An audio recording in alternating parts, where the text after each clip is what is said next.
And what do you know? When you play the guy that you traded for in the starting lineup, he does more than the guy that you keep on forcing into the lineup named Max Kepler. Good game for Harrison Bader yesterday, but that is not the story. It's the return of John Kincade. Just kidding. No, it's Kyle Schwarber going 3 for 5 with 2 missiles. Johnny, welcome back. I hope you had a great time it was good on time. your vacation. You brought the boom back with you with Kyle Schwarber going yard twice yesterday. Bryce Harper going yard. Harrison Bader, Edmundo Sosa. Hell, Weston Wilson was involved in the party in the beatdown of the O's yesterday. 13-3 for the Phillies. Even a coming to Jesus even brought his he was bringing the boom too. Thankfully the offense made up for it. But I tell you, those balls from Kyle Schwarber, they left the yard in epic fashion. Oh yeah, you blinked and they were gone. And Tom McCarthy might have needed the paddles. I mean, he was so excited. It was awesome. I mean, the upper deck shot, like, it's off the bat. Like, it's not even a question. Like, oh my God, this ball's gone. This guy is a beast. But the second one had such an ease to it. Yeah. And I think Ricky, when he came on in the 7th inning and they did that little 7th inning crossover thing, Ricky talked about it just being like a flick of the wrist. Yeah. The power that he got, it was ridiculous. What a great electric atmosphere. What a great answer last night. And they bailed out a starting pitcher who was not bailing them out early. Yeah. And that's great. That's what a good team does that. Yeah, absolutely. And a good team does that. And so, look, we'll talk about your reaction to the post-trade deadline because you've been off since, we did the show Thursday, but you weren't on Friday for the reaction. So we'll get into all that kind of stuff. But I want to start the show sort of talking about Kyle Schwarber. And I want to start, or in this case, this show continue, because I brought this up yesterday with Amy, but you're on today, and Kyle Schwarber backed it up for me. We got to start talking about the case for Kyle Schwarber being the National League MVP. Because last night, 2 more home runs yesterday to put him at 40 on the season. The league leader in RBI at 94. And yet... Okay, that immediately puts you in the conversation. It has to put you in the conversation. And then the 40 home runs put you absolutely in the conversation. So yesterday, maybe Vegas listened to the show a little bit.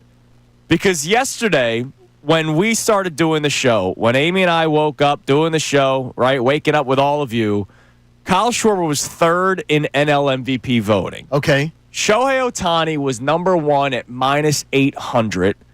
Pete Carl Armstrong was 2nd. And Kyle Schwarber was 3rd at +1100. So think about that. -800 is a lock, right? Like if you're looking at bets and you see -800, you say to yourself right away, it's a lock. It's a lock. We might as well not even do this anymore. And I made the case yesterday, all right, if you want to tell me that Ohtani's the MVP, that's fine. But to say that it's that big of a difference, it's that drastic, where it's Shohei Ohtani, like, to me, that's unanimous. Okay, if it's -800. Okay, then we're in a court of law right now. Mm-hmm. I'll play the judge. Give me just some off the top of your head, the arguments that would make it that I would be willing to consider your case, because I'm deciding right now whether this is going to go to trial. Here's my number. So this is a pre-trial hearing, whether I'm deciding whether you have enough to take this to a jury trial. Here's my number one thing, numbers aside, because Schwarber and Ohtani's numbers are very close. The big one for Ohtani is he scored more runs. Okay. But look at where he bats in the order, and look at who bats behind him in the order versus what Kyle Schwarber has dealt with. Okay.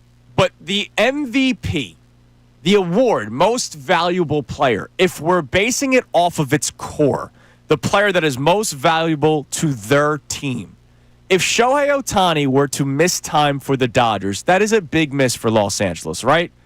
But they have Mookie Betts, Freddie Freeman. They got a lot more than what the Phillies have had this season. If Kyle Schwarber was removed from this baseball team, a year in which Bryce Harper has missed time, a year in which your outfield is toward the bottom in a lot of statistical categories, offensively and defensively, depending on where you're looking at in the field. Obviously, Castellanos, the metrics in right field defensively are bad. His OPS is bad. So is Marsh. So is everybody. So is Max Kepler.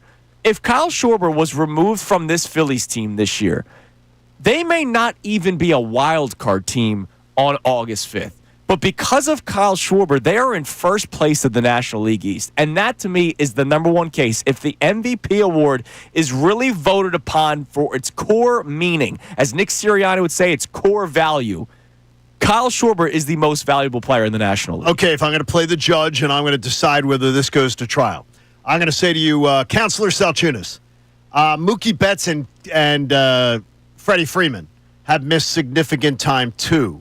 So I'm not going to take the Bryce Harper's missed time stuff because Mookie Betts is every bit the player, if not more, that Bryce Harper is, and Freddie Freeman's missed time.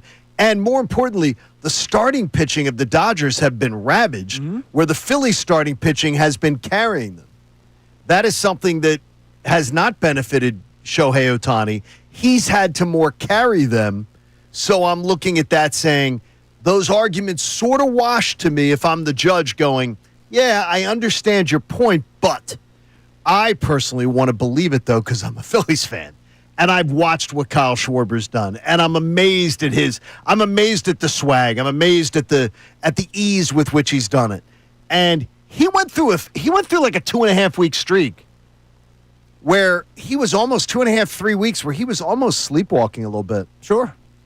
And it's amazing that we're sitting here today and he's ahead of Ryan Howard's pace. All right, I'll give you more. You want numbers? Yeah, I want some numbers. You're I love Johnny numbers. Facts. You know I love numbers. I'm a judge. Excuse me. Address the judge. Johnny Judge. Sorry. Address the judge with respect. Sorry, Your Honor. Please. Thank you. Shohei Ohtani. Yes. Leads the Dodgers in RBI with 73.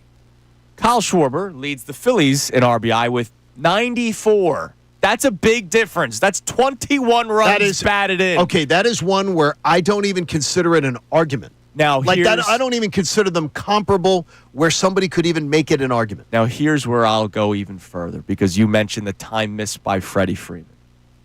Freddie Freeman has 61 RBI on the season. Okay. Nick Castellanos has 60. Castellanos has 60, which is second most on the Phillies. Freddie Freeman has 61, which is fourth most on the Dodgers. Okay. Andy Pages has 66. Teoscar Hernandez has 64. Freddie Freeman has 61. 4 players on the Dodgers have at least 60 RBI, and their guy in fourth is still more than the second most on the Phillies, which is why I continue to say you remove Kyle Schwarber off of this baseball team, you're losing, let's say, 40 RBI. Let's say whoever is the replacement to Kyle Schwarber, you're losing 40 RBI, 94 to 54. I don't think that's hyperbole. And that 54 RBI would be good for 6th on the Dodgers. I don't think that is I think that's a great argument. I think what they're going to say, though, is they're going to go, oh, wait a minute here. When you do make those arguments about that, it's how much bad starting pitching and injured starting pitching have the Dodgers managed to overcome, and that lineup. Yeah, but it's not been just Ohtani. I understand, but that lineup having to overcome. There's a 7-run RBI difference from Ohtani to Pages. There is a 34 RBI difference from Schwarber to Castellanos. Like, it's not even close. Without him, he's done. And again, which is why I go MVP. If we're talking about the core, that's why last year when we were talking about NFL MVP, I made the case for Joe Burrow because if Joe Burrow was not on that Bengals team, they win maybe one game because of how historically bad that defense was. And what did they win, 7? Yeah. Like, he won them probably 6 games by himself. Dude, a team can win 7 games without Joe Burrow. No, that team is. No, what but I'm I understand is that an MVP can't come from a 7 win. I understand. You know what I mean? I understand. I get but you. if we're going based off of the core, most valuable to their team. But you got to be a winning team. Both of those teams are. And the Phillies are a winning team. You made a good case there. You made a good case. I don't know how many people will listen to it, but I think you made a very compelling case there. Well, Vegas is starting to. Oh, where to move? So Ohtani. Did it move? So it moved again since yesterday's show? Because Vegas lists. Okay. So again, yesterday, Ohtani was minus 800. Schwarber was third at plus 1,100. As of this morning, Schwarber is now second. Ohtani goes from minus 800 to minus 650, which is still borderline lock bet, right? Oh, no, that is an amazing bet. Schwarber went from plus 1,100 to plus 550. That is a major jump. Okay, that's a major jump. And why does that happen? It doesn't. Now, people will say it doesn't just happen because guys in the back room have done the analysis and decided to move it. money moved yesterday on Schwarber. Smart money. After now, 2 more home runs and 6 more ribbies last night? Money was moving on Schwarber yesterday that moved those numbers because Vegas is saying, holy garbage, we don't want to lose our shirts on Kyle Schwarber here if he does get really, really hot in August, which, by the way, he's got a pedigree for. Absolutely he does. I mean, could he have 10 more home runs in August? Oh Sure my he God. could. It's Sure August he could. 5th. Yeah. Sure he could. Could he have 12? Sure. I mean, like, he's ahead of Ryan Howard's pace. It's amazing. Yeah, as of last night, he was ahead of his pace. Yep. It is amazing, and it also, and not to bring the conversation down, but it honestly is going to end up being mismanagement that they didn't get him signed in the offseason, that they did not lock him down in the offseason because Kyle Schwarber's he's going to free agents. Yeah, The Phillies are not getting him. They're not getting him a contract today, and he's saying, "Yep, I'm staying." No, he's going to see how much money he could Correct. make, and then hopefully the Phillies stand by their word of we're going to get him back. We just have to see how much we're going to pay him, and it's going to be a lot. Oh my gosh! Now, especially that he's making a legitimate MVP case in the National League. So It is coming up next, unbelievable. I'll dive deeper for you into the Ohtani Schwarber MVP race. I think you've made a good case so far. I'll give you more numbers to back up my case. Again, I'm not telling you lock. I'm just saying there needs to be a conversation. No, Like, you're moving betting lines right now. hell yeah, I am. I'm making Vegas rethink. Also, is he the greatest free agent signing in Phillies franchise history? More coming on Court TV. That comes right next. Judge Judy Kincade here on 97.5 The Fanatic. Hi, my name is Phil E., and for most of my sports fan life, I've been suffering.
move some opinions, I can Hell tell you yeah, that. I move money, damn it. You're moving betting lines. Is he, I know this is such a hard question to just answer off the top of your head, but is he considered the best, or at least like a top 3 all-time signing in Phillies franchise history? Well, Zach Wheeler is right there with him. And yeah, Zach Wheeler's got to be and right. signing. So Roy Halladay was a trade. Zach Wheeler's got a trade. Yeah. Zach Wheeler has to be right there, shoulder to shoulder with him. Yeah. Pete Rose, too young for you. But Pete Rose is, you don't win a World Series if you didn't sign Pete Rose as a free agent. So there'd be my 3 right there. Because I don't do Mount Rushmores. I'm not a lazy sports radio host. We do show prep here, damn it. Right. So There you go. but Schwarber's up, like, has to be at this No, point. Schwarber's right like, there. Now, him and Wheeler are side by side because he's been a part. Kyle Schwarber's been a part of taking 3 teams and potentially a 4th this year to the postseason. Right. That would be amazing. And 46 home runs, 47 home runs, 38 was the down year last year. Yeah, well, he was a bum last year, that big bum. And he's at 40 already And in August. And it appears that he is in. I don't like. I mean, I'm not casting aspersions. It's contract year, best shape of his life. Yeah. Which you hear a lot of guys in the contract year, they get in the best shape they've ever been in. Right. But And that's part of it. this isn't Paul George contract No. year where the previous years he was always hurt, Right. or maybe the play wasn't there. No, he's just gotten better than what he's given the last 3 years, which is an impressive feat in its own right. And more importantly, too, and that's the big key as you say it. Kyle Schwarber, the baseball player, appears to be getting even more crafty and smarter.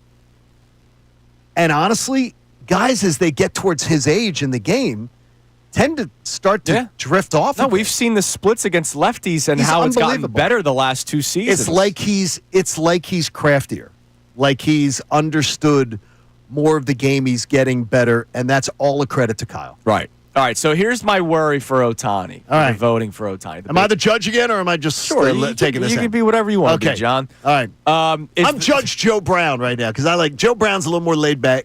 I'm worried about the baseball nerds because Ohtani leads the league in slugging and OPS and OPS plus. What about Raptor? Oh no, that's the NBA. That's basketball. That's basketball. So there are certain numbers that Ohtani leads the league in. Okay. But then there's also the traditional numbers where Schwarber leads the league. 40 home runs, 2 more than Ohtani. And as we mentioned earlier, 94 RBI. That's 21 more than what Shohei Ohtani has this What's year. the batting average difference? Ohtani is batting almost 20 points higher. He's batting 274 to Schwarber's 258. Then that's not that. But their on base percentage, Schwarber has 4 points higher. See, I like and remember, that's valued more these days than batting average. Honestly, when you talk about the RBI difference, when you talk about the RBI numbers being at the top of the game, then to me, I would rather have on-base percentage with the RBI number as a correlation than batting average with the RBI number. Sure. And Ohtani's slugging at 600 is just 7 points higher than Schwarber. So it's not like it's a drastic difference. That's negligible. Here's what's crazy about Schwarber. Remember his first year when he hit 46 home runs but only had 94 ribbies because it was like all solo. Well, wasn't he hitting like 188? It was like all solo shots. Yeah, but he hit like 188 no, for a lot. That was the next year. He batted 197. Okay. This year, 6 less home runs than what he hit in all of 2022.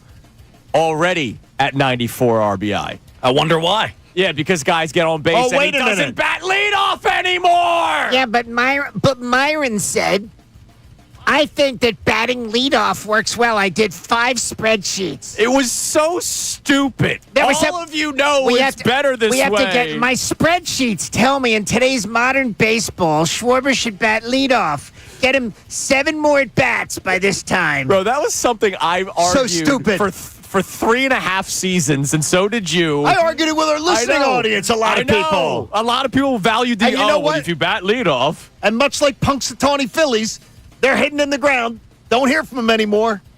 Gone. Hiding. All right, coming up Witness next. protection.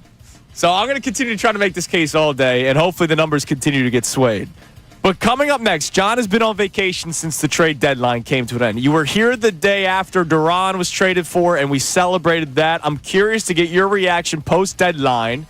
and whether or not the last 4 games swayed your opinion regarding your post-deadline opinion of the Phillies. That comes your way next. It is Kincade and Salciunas on this Tuesday morning, 97.5 The Fanatic.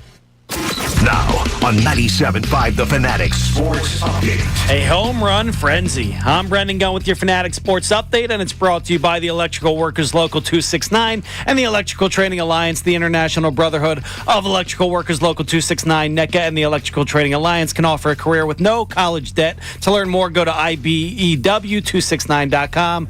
Yes, the Phillies beat the Baltimore Orioles last night by a score of 13-3. The majority of those runs came off home runs, as the Phils had 6 of them last night. Bryce Harper, Edmundo Sosa, Weston Wilson, and Harrison Bader all came through with the home run apiece. And then Kyle Schwarber, he came through with 2, his 39th and 40th of the season. The Phils run it back against the Orioles tonight. Taijuan Walker's on the mound. First pitch is tonight at 6:45. The Eagles are back on the practice field today, and Nick Serriani set to speak to the media at 9:40 this morning. Vic Fangio spoke yesterday, though, about the battle at cornerback between Adoree Jackson and Keely Ringo. It's close. I think both of them are having a good camp, but it's close. Been happy with both of them, and we'll see. And the Eagles made a trade yesterday with the Las Vegas Raiders. The Eagles received third-year cornerback Jacorian Bennett in exchange for defensive tackle Thomas Booker IV. This update was also brought to you by Groundworks, your trained and certified experts for basement waterproofing and foundation repair since 1997. Book your free inspection at groundworks.com. I'm Brendan Gunn, and you're listening to the home of the best Birds coverage, 97.5 The Fanatic and 97.5thefanatic.com. Previously on Unfiltered. When you talk about the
He deserves it.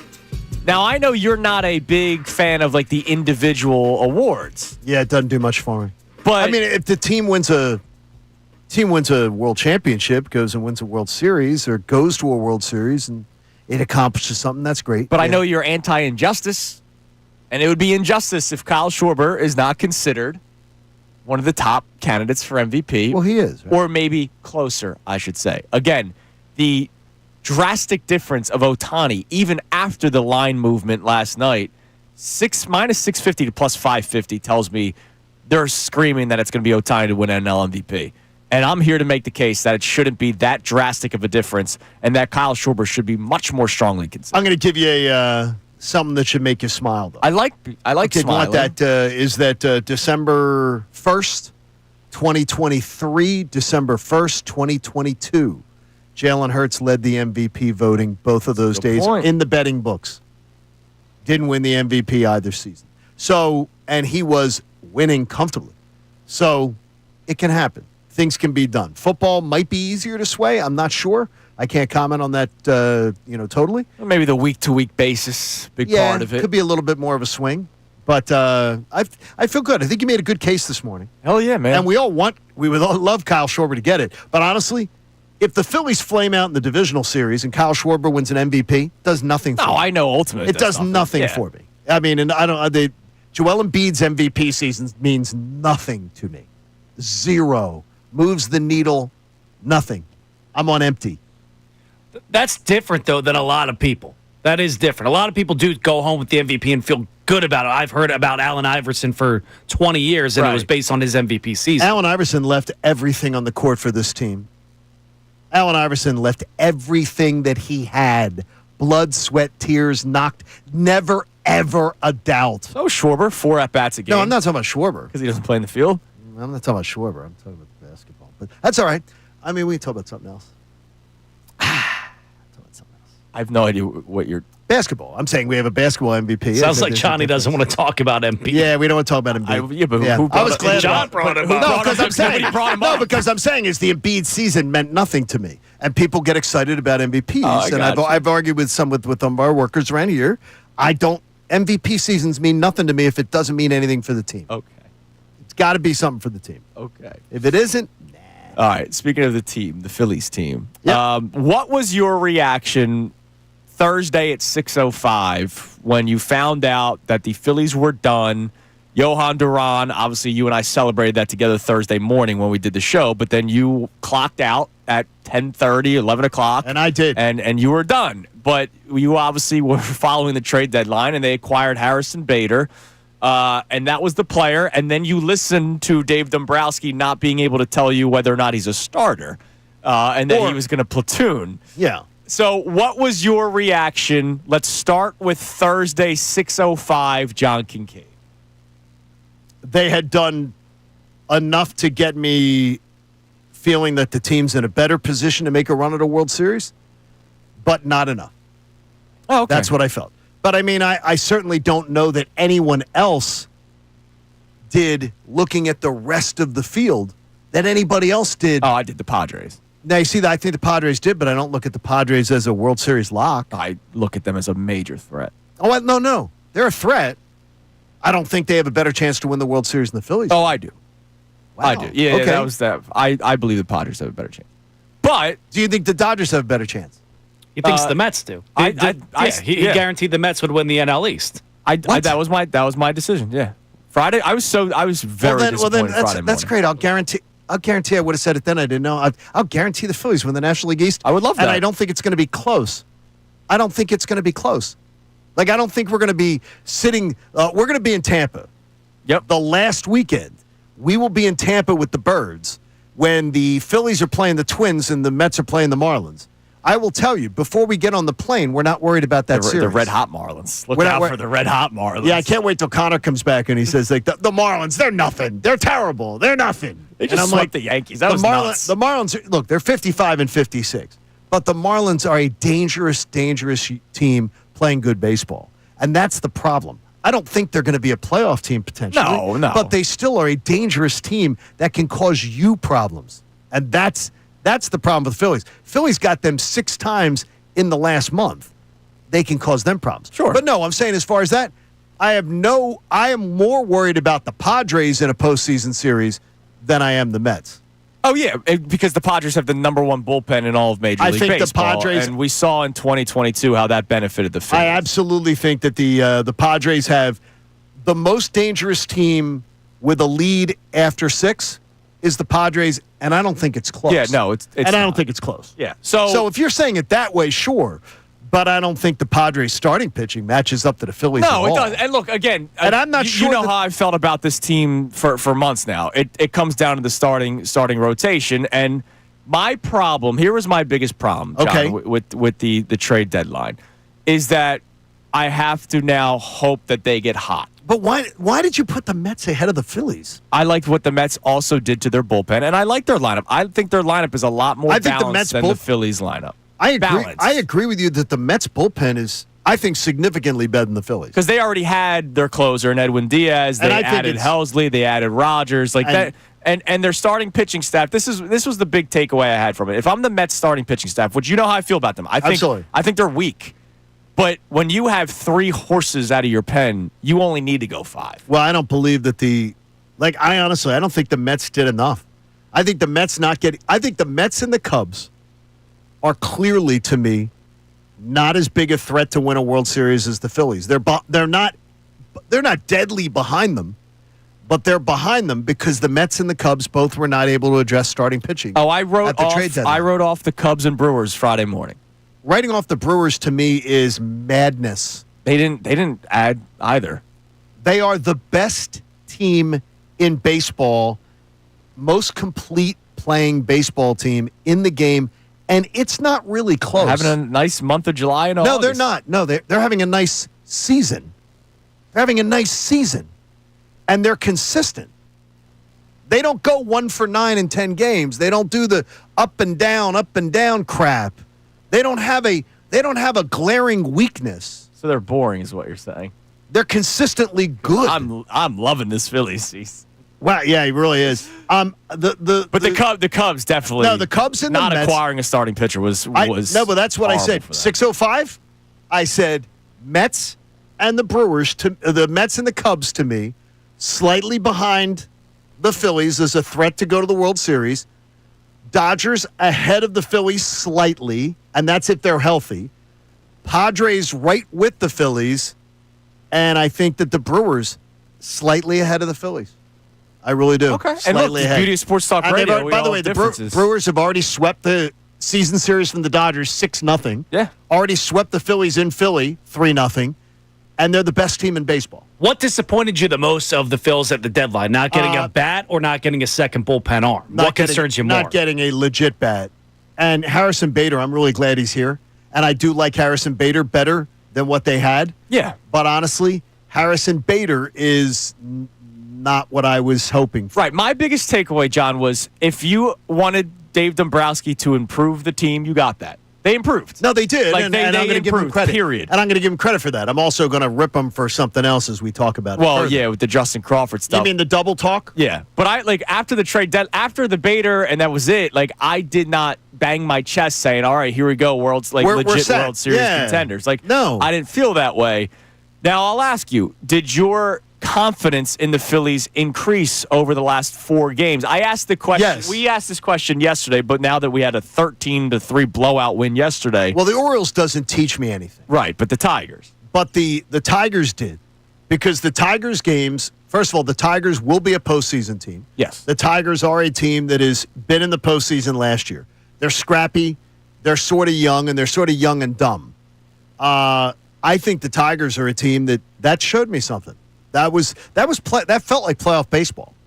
And the Phillies, honestly, to me, could have swept, could have a couple bounces go their way, could have lost the series. So I thought it was a really interesting way to think, and I was proud of them the way that they played. Sunday night's game, they won a game the way you got to win a tight That was playoff a baseball game, man. And watching, yeah. I'll tell you this, watching JT Real Muto again, execute defensively. That throw was- from Sosa where was- he has to catch it behind the Well, it base was great. runner. Sosa was great on that Yeah, play, too. all around. And then Sosa butchering the play from Durantula. Hit a routine ground ball, hit to you. The tarantula. I love that, like big time. Or do I have to call it the Durantula? Hits to him. I'm calling it Durantula. No, it is Durantula. And I mean, we seriously. had a Latino listener. Yeah, but it's not Durantula because there is no such thing as a tarantula. Oh, okay. It's not a tarantula either, but it's Duran. It's is not a what we're- tarantula. So I'm not doing that. Tomato, Duran, Exactly. Duran. Do it like Delco.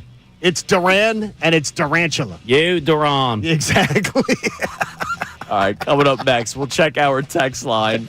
You can text show at 610-632-0975. Kyle Schwarber, help me make the case that he should win NL MVP. Talk more about the Phillies coming up.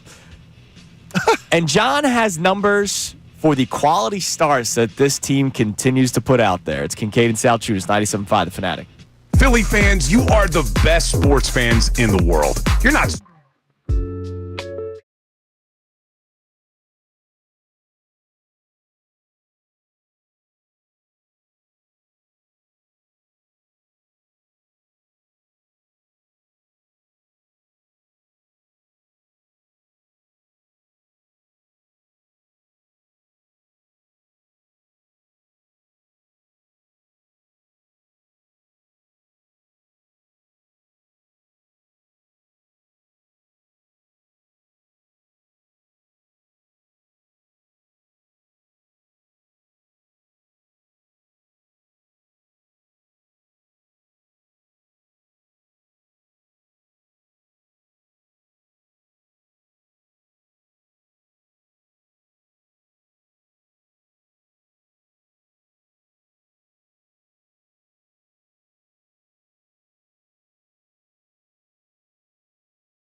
But John Kincade was. Did you do the math yourself, or did somebody post it? I'm stealing this from Kevin Reavy, baby. Ah, okay. Sorry. Thank you, And Reavy's Kevin great. Reavy. Yeah, I want to make sure Reavy's great. And very, very talented baseball man, and one of my favorite baseball men to follow. He works with this guy, too, like this guy Jack, on a book. This guy Jack that we both know. And we both like that guy, too. He's nice. And he talks about the idea that this starting pitching staff is pretty amazing. And right now, the Phillies have 4 pitchers that have at least 12 quality starts. It's amazing. Wheeler, Sanchez, Suarez, Luzardo. And the Luzardo quality starts to have 12 with the clunkers that he had. Yeah, he's had some roller coasters this season. It's honestly, it's an amazing dichotomy of he is either really, really consistently because even his quality starts, they're not just sneak by quality starts. They're good. Yeah. Like he has a lot Yesterday's was a little sneak by. No. It was a little sneak by yesterday. Yeah, yesterday's a little sneak by. But the vast majority of his quality starts are really good I'm just going to guess, I haven't looked at it yet. I would imagine, of the 12, 9 of them happened in the first 2 months of the season. They did. Probably. He was ridiculous. He was so good to start this year. He was absolutely ridiculous. And when you look at Luzardo's run, you just say to yourself, that is a guy. I understand absolutely why Dave Dombrowski was so fascinated with him. But I also can understand probably why the Marlins said, yeah, we're good. We give up. Yeah, I mean, his career ERA understand is over 4, and so maybe there was something to it. By the way, 5 of his first 6 starts this year were quality starts. I mean, you look at these earned runs. Yeah. If you just go to the beginning of the year, 2 earned runs to start, no earned run second start, 1 earned run 3, 1, 0, 2, 2, 1, 1. He was amazing. Yeah, and then there was the 12 Memorial and 8 Day, the then back-to-back starts, which was pretty bad. Then he went on there, but to have 4 starters in August, we're on August 5th. We've got 4 starters this morning that have 12 quality starts. Hey Gunner, how many other teams in baseball have 3 that have 12 in their starting rotations? 4? None. None? The Phillies have 4. Again, Kevin Reavy doing the fine research here. 4 starters with 12 quality starts, the Phillies. Not one other team has 3. Yeah, that's amazing. So, even if I am my coming to Jesus meetings where, look, I'm still very up on Luzardo. I very much like the idea of what he... There's stuff there. Something needs to be worked on. There's something there. Exactly. Right. There's something there. But to me, I'm still believing that's a really good sign, a very good move that they went and got him. Right. And to me, I'm really excited about what he might do. But to have 4 with 12. So I said to you before the year, you told me, could they be better than 2011? So can they? So I don't think they will be as dominant. And we looked it up before the show. The Phillies had 5 starters with at least 12 quality starts in 2011. Now, the thing is, 2011. Did Vance Worley get there? Vance Worley had 13 quality starts. Now, And we're he not only going to pitched- get there. He only pitched what? A little bit more than half the 16 season? games? 17 games? A little bit more than half because Joe Blanton was in the rotation That's for amazing. the first 2 months of that season. I mean, it's amazing.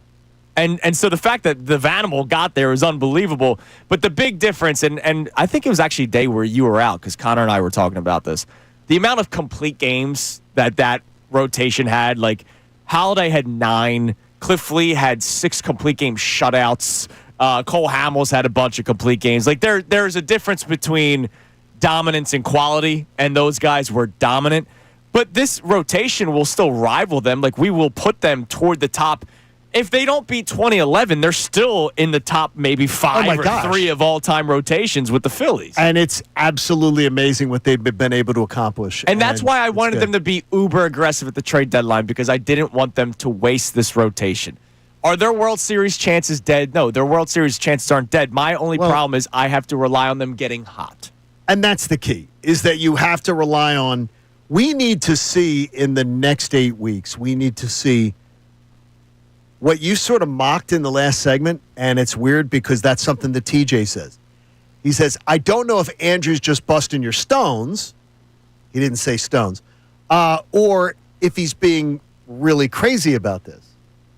I want the Phillies to show me in the next 8 weeks that they can be as boring as the Milwaukee Brewers in their offensive production in their lineup. Right. Where they're just good every day, yeah. No, where they're good 5 out of 7 days. Right. They're good 6 out of 7 days. Just like how the Eagles were boring last year and they won the Super Bowl. No, but he knows. And I said, look, he was joking. Yeah. I mean, Andrew's joking about that. Yes, but it's the idea is that. But the thing is that, because I'm tired of that with the people going, oh, well, the Brewers.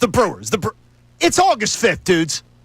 We're 4 months into it. There's 4 complete months in the books. It's not like we're talking about them having a good month, a good 2 months, a good 3. It's been a good season. They haven't just put together a good hot streak. The Red Sox have put together a great, 5 weeks of baseball? Right. The Brewers have put together 4 great months of baseball. And by the way, I don't know how they're doing it. I don't know how. I still don't understand I don't either. But they're doing it. They're playing good baseball. They're doing it. And the 2008 Phillies showed me they can win a World Series. They don't have as much star quality, but they can win a World Series. What do we got on the text line this morning, Gunner? Yeah, we got a first-time texter checking in saying you guys brought up the trade deadline again. Everyone is upset with Kepler, including myself, but do you guys think Dombrowski doesn't want to get rid of him because he's the guy who signed Kepler? He doesn't want to look wrong. I said that to John right before the show started. At 5:57, we were in the studio, and we were talking about Kepler. And you can make the same case for Marsh, right? We've talked about that as well with the O'Hoppe trade, the untouchable prospect, and you trade for Brandon Marsh. The Kepler... The fact that he's still on this baseball team makes zero sense to me. Like, none. With Crawford totally ready, even from Dombrowski's mouth. Dombrowski says after the trade deadline, Crawford is ready to play in the major leagues. The problem is we don't have the place to play him every day, and we want to play him every day. What do you mean by that? Like what is it? What the hell is he talking about? Because he's better than Max Kepler. If you have Max Kepler on your major league roster... This is where I'm going to lose my mind. This is where I'm going to absolutely lose my mind. If you have Max Kepler on your major league roster, how can your general manager, your president, your Pobo, how can he say that? How can he say it with a straight face? Like, I don't. Did you go off about this? Did you and Amy go off about this? Trust me. Like, I don't understand. I was probably insufferable on Friday. By the way, just Friday? Okay. Kepler pinch hit yesterday, strikeout. I saw him, and that was what a weak-ass strikeout The average dropped to 200. He's about to drop below the Mendoza 200 line. as a platoon player where every at-bat is to his advantage. Whoa. As a starter, because he was told he was going to be a starter, and then he cried when he was sucking and did not start anymore. He should have been released from the team that day when he's complaining about playing time when he was batting .210. And now it's dropped since then. Ever since he opened up his mouth, he's gotten worse. It's like when Couturier did it a couple of years ago. Oh, man, Torts benched me. Yeah, and then he played worse afterward. Well, then Couturier went to his agent, had him do the dirty work. All right, coming up next, we'll reset today's topics. Also, we'll start our Eagles discussions in the 7 o'clock hour. Eagles made an interesting trade yesterday, Johnny. Does that tell us something about a specific training camp battle? It's Kincade and Salciunas here on 97.5 The Fanatic.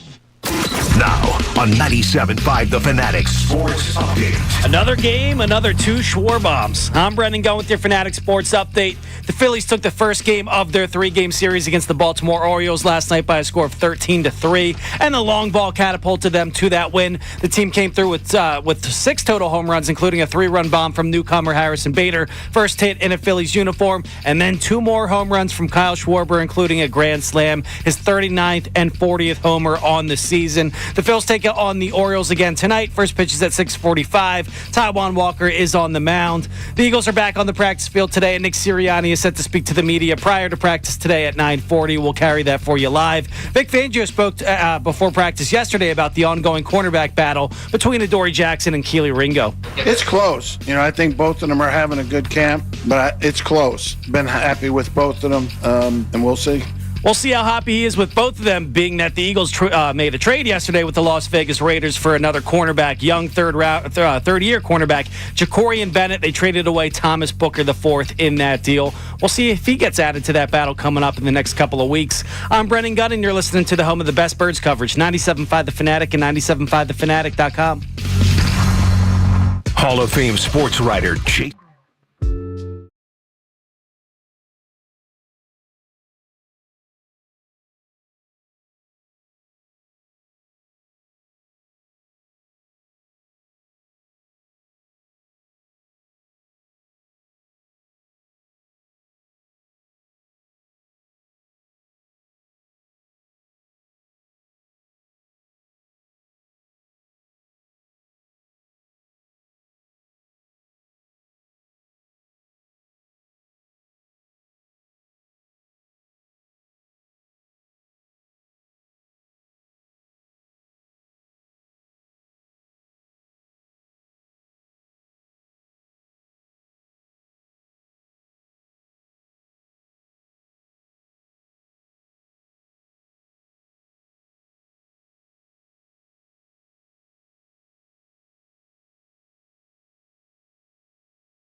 Doing a stress-free, fun Phillies game for a change.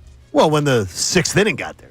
Yeah, I know. Early on, it wasn't stress-free. But like once they started going off, it was Well, that nice. was like, yeah, that was like 8:30. It was nice to just be like, all right, like because Sunday, like I love, you know me, I love baseball, right? Like even though the Phillies are my favorite team, I love baseball. So when it's a 2-0 ball game, like I'm fired up about it. I think Sunday night was theater. Right, to me. it was great. Like that was fantastic. But it's still stressful when it's 1-0 totally and stressful. they have second and third and Sosa's got to throw home. Like, it was nice to just be like, wow, ball go boom. Schwarber hits another one. Weston Wilson's hitting home runs. And Mundo Sosa's going kind of oppo-boppo to right center. Oh, geez, here we go. By the way, that was a freaking shot, dude. It was. When he connects, he's got such a violent swing that when he connects, the ball flies. It does.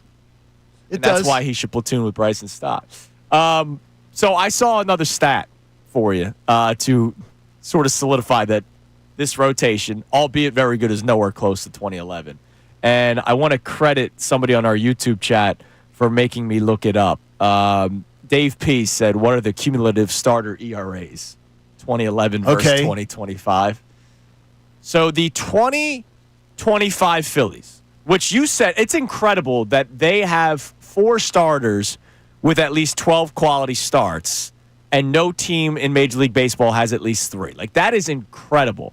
But their team ERA for starters is 3.78, which is 10th in Major League Baseball. All because of the disaster clunkers, the disasters that has been thrown up there by Jesus. Sure. 2011. So I told you 3.78. 3.78 in 2011 would be good for 10th. So still 10th in Major League Baseball. The Phillies in 2011 had a collective starter ERA 3.28. Want to take a guess, Gunner? I'll go 336. All right. 3.28 was the number for the San Francisco Giants in that year, which was second best in Major League Baseball. Oh, Price is right. I did good then. The Phillies I'm ready. led the league 2.86. Oh my gosh. That is ridiculous. Okay, I do not even remember that number being why that you good. had 3 You know why? top 5 finalists for Cy Young Award winners that year too. You know why I don't remember it? Why? Because that year ended up in a total flameout. Yeah. That's why I don't remember it. It was the best team I've ever seen in my life, and they lost in the first round of the playoffs. Flame out by Cliff Lee in the postseason at that. I'm never gonna. I'll never forgive it. Yeah, no, it's I'll it's never unbelievable. forgive that nonsense. But think about that for a second. Their ERA is almost a point better.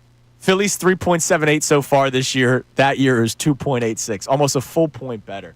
All right, so we're talking about the Phillies obviously having fun because last night was a fun game.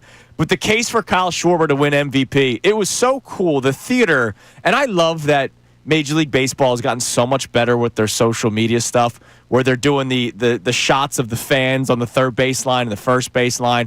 And I love it. Started with the Bryson Stott home run against the Marlins, where they did no broadcast. The silence. It was just the crowd noise singing A-OK, and then he hits the home run. Last night, they did the same thing with Schwarber. You heard the MVP chants. How baller is it for Schwarber to go up to bat, hearing MVP, MVP, MVP in the background, and then hitting a grand slam? That was unbelievable. Not just a home run. Hits a grand slam while he's hearing MVP being chanted in the background. And the way those 2 balls, the way they went off his bat. Oh, my God. It was just like no doubt about it. It's almost like if they have to give the guy a pitch to hit because the bases are loaded, it's going to go. It's going to go out of the park. Like every time, odds are saying that. That's how I feel right now watching Kyle Schwarber. It's insane. I'm sure his home run prop bets aren't even necessarily worth it. Like, you know what I mean? Like, he's hitting so many home runs right now. By the way, I still have his splits up. We never got to it for the he should bat leadoff crowd. This year, he batted 175 in the leadoff spot. In the 4-hole, he's batting 277.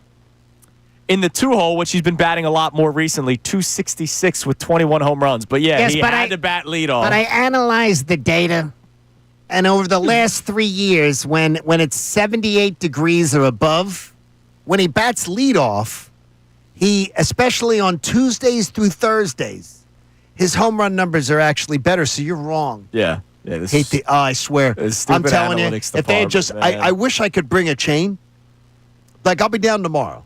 I'm going down tomorrow. I haven't been down in like a few weeks. I wish I could bring a bike chain and sort of lock the analytics office door. Yeah. Go by, just put the bike chain on it, and then none of them could roll in. None of them could give stuff to Rob, because I got to tell you, I don't know what Rob Thompson's talking about in the past week, and with Rob, I never understand.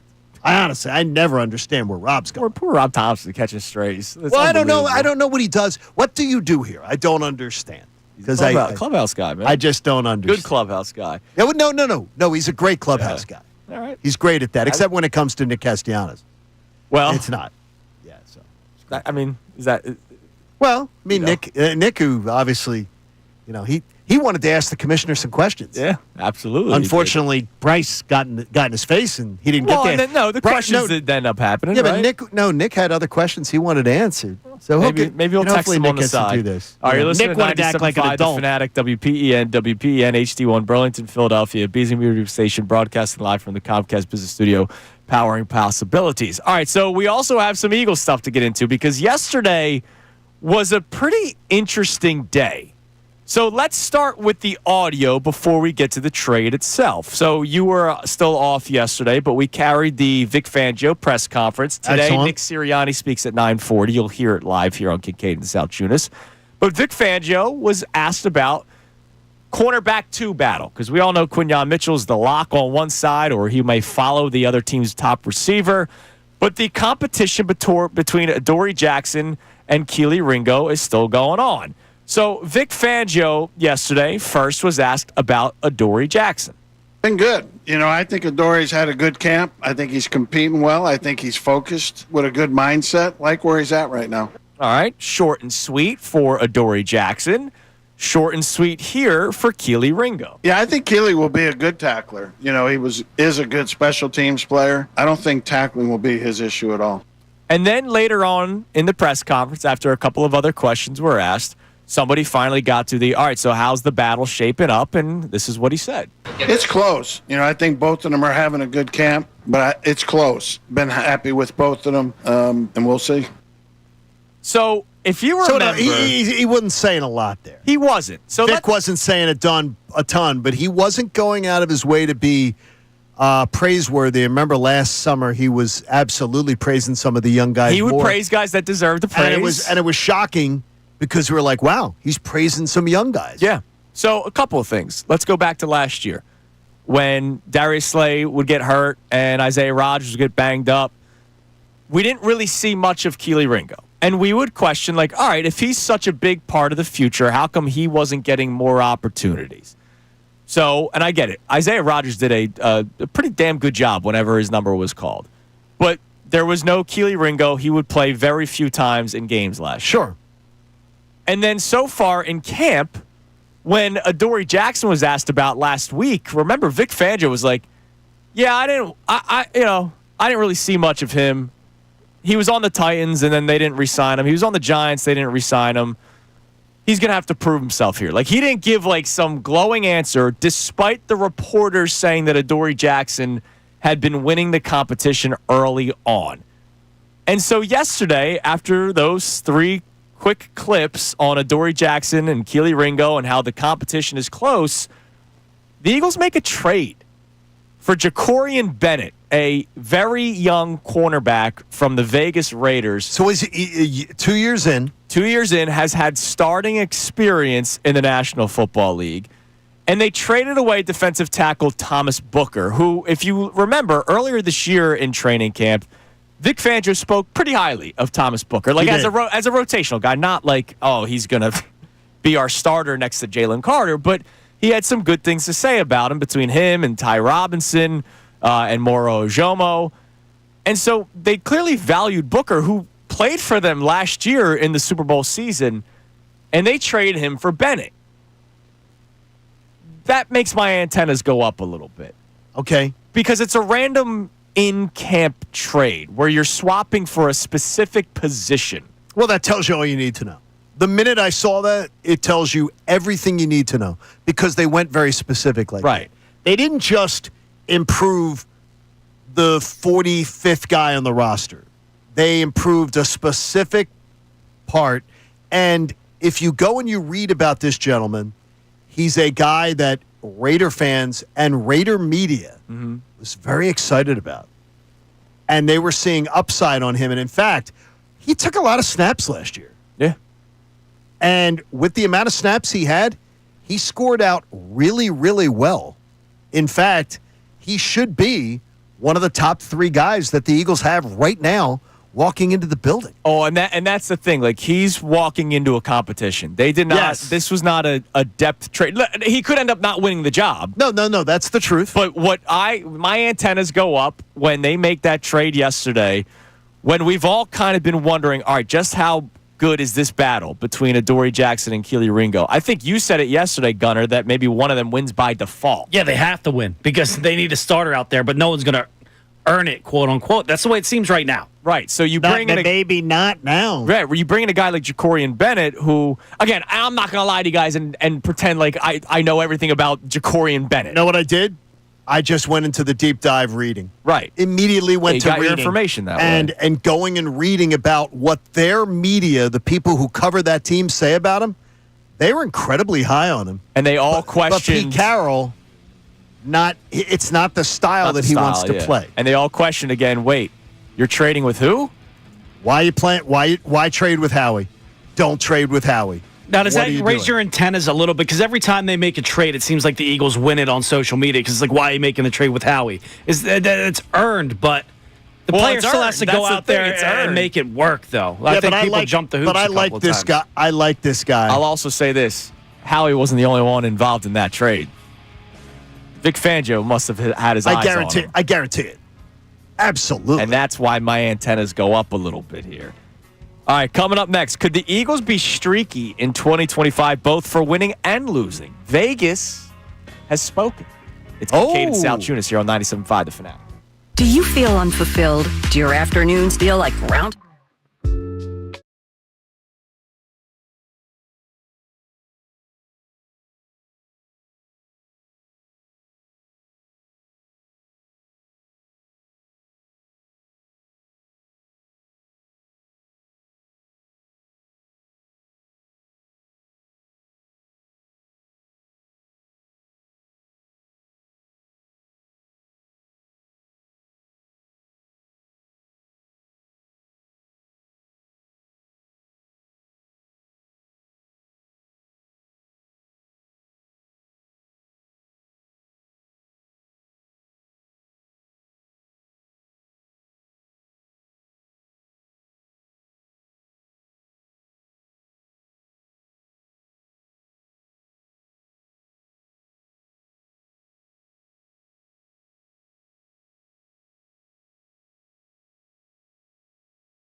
And again, a lot of it is what he means for the Phillies. If we are basing it off of the core meaning of most valuable player, if this player is removed. Do you think most voters do?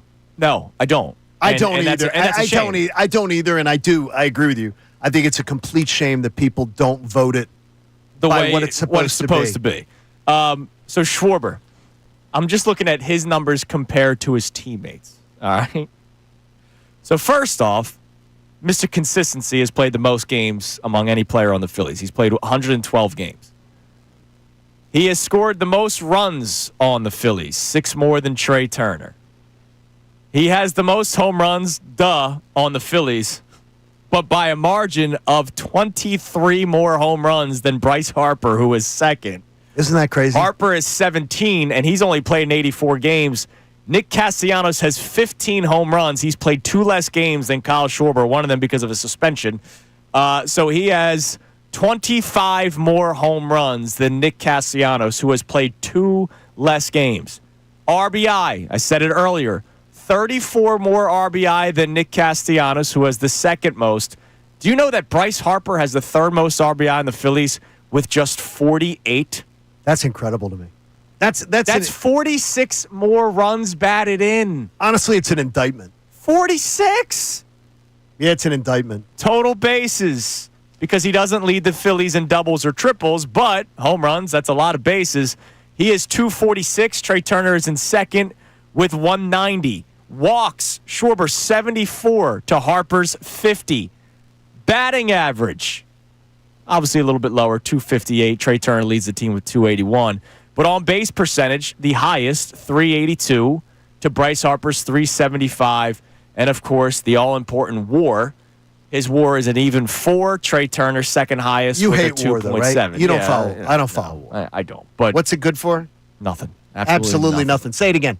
All right. What are your streaky numbers that you have here? Okay, it's amazing when you think about it, is that like betting numbers. And these are things that we can, if you're a nerd boy about betting like I am, you can look at things and you can bet on it for the entire season. Yeah, which I think is always fun. And I love that. You know, I do that about the division winners. And you always put that together. Have you hit one of those? One off 2 straight years. Oh, that must be so annoying. And it's like it comes that close. And the one was the Saints and remember the Saints, Falcons, and Bucks were like you're saying they were all like 7-9 or 10-8. And I had the Saints because I thought Derek Carr would be serviceable 2 years ago. By the way, I would have bet the Saints every time and twice on Tuesday. But I can't wait to do it again this year. Okay, well, I'm asking you, could the Eagles be as streaky as they were last year? The Eagles had a 10-game win streak last year in 2024. But more importantly, they never had a losing streak. The betting odds are out now in Vegas for every single team. And you can bet how long every single team's longest winning and losing streaks will be. So I'm going to present these to you and Gunner, and you're going to decide. They've set the Eagles over-under longest losing streak at 1.5. Last year, Super Bowl winning season, but a season that still had, I would say last season seemed a bit turbulent. Yeah. From doing this show every morning, it seemed a bit turbulent till the end. The Eagles' over-under longest losing streak is set at 1.5. Now, you can glance at the schedule. If you both want to glance at the schedule and look at it and say, would you bet the Eagles have a losing streak this year, which they did not have last year? Yes, I do. I would. So you would bet they have a losing streak this year. Just because. Remember, 11-6 we think is good enough to win the division. That's 6 losses. Okay. So there's a chance. It's only 2 games, right? A losing streak, because all you have to do is the Eagles would have to lose 2 consecutive weeks. Now, as an Eagles fan, you know my rule on betting like that. I would never bet that bet because I'm not rooting for it to hit. I would never bet. I will bet a win-loss total for the year, but I'm not betting.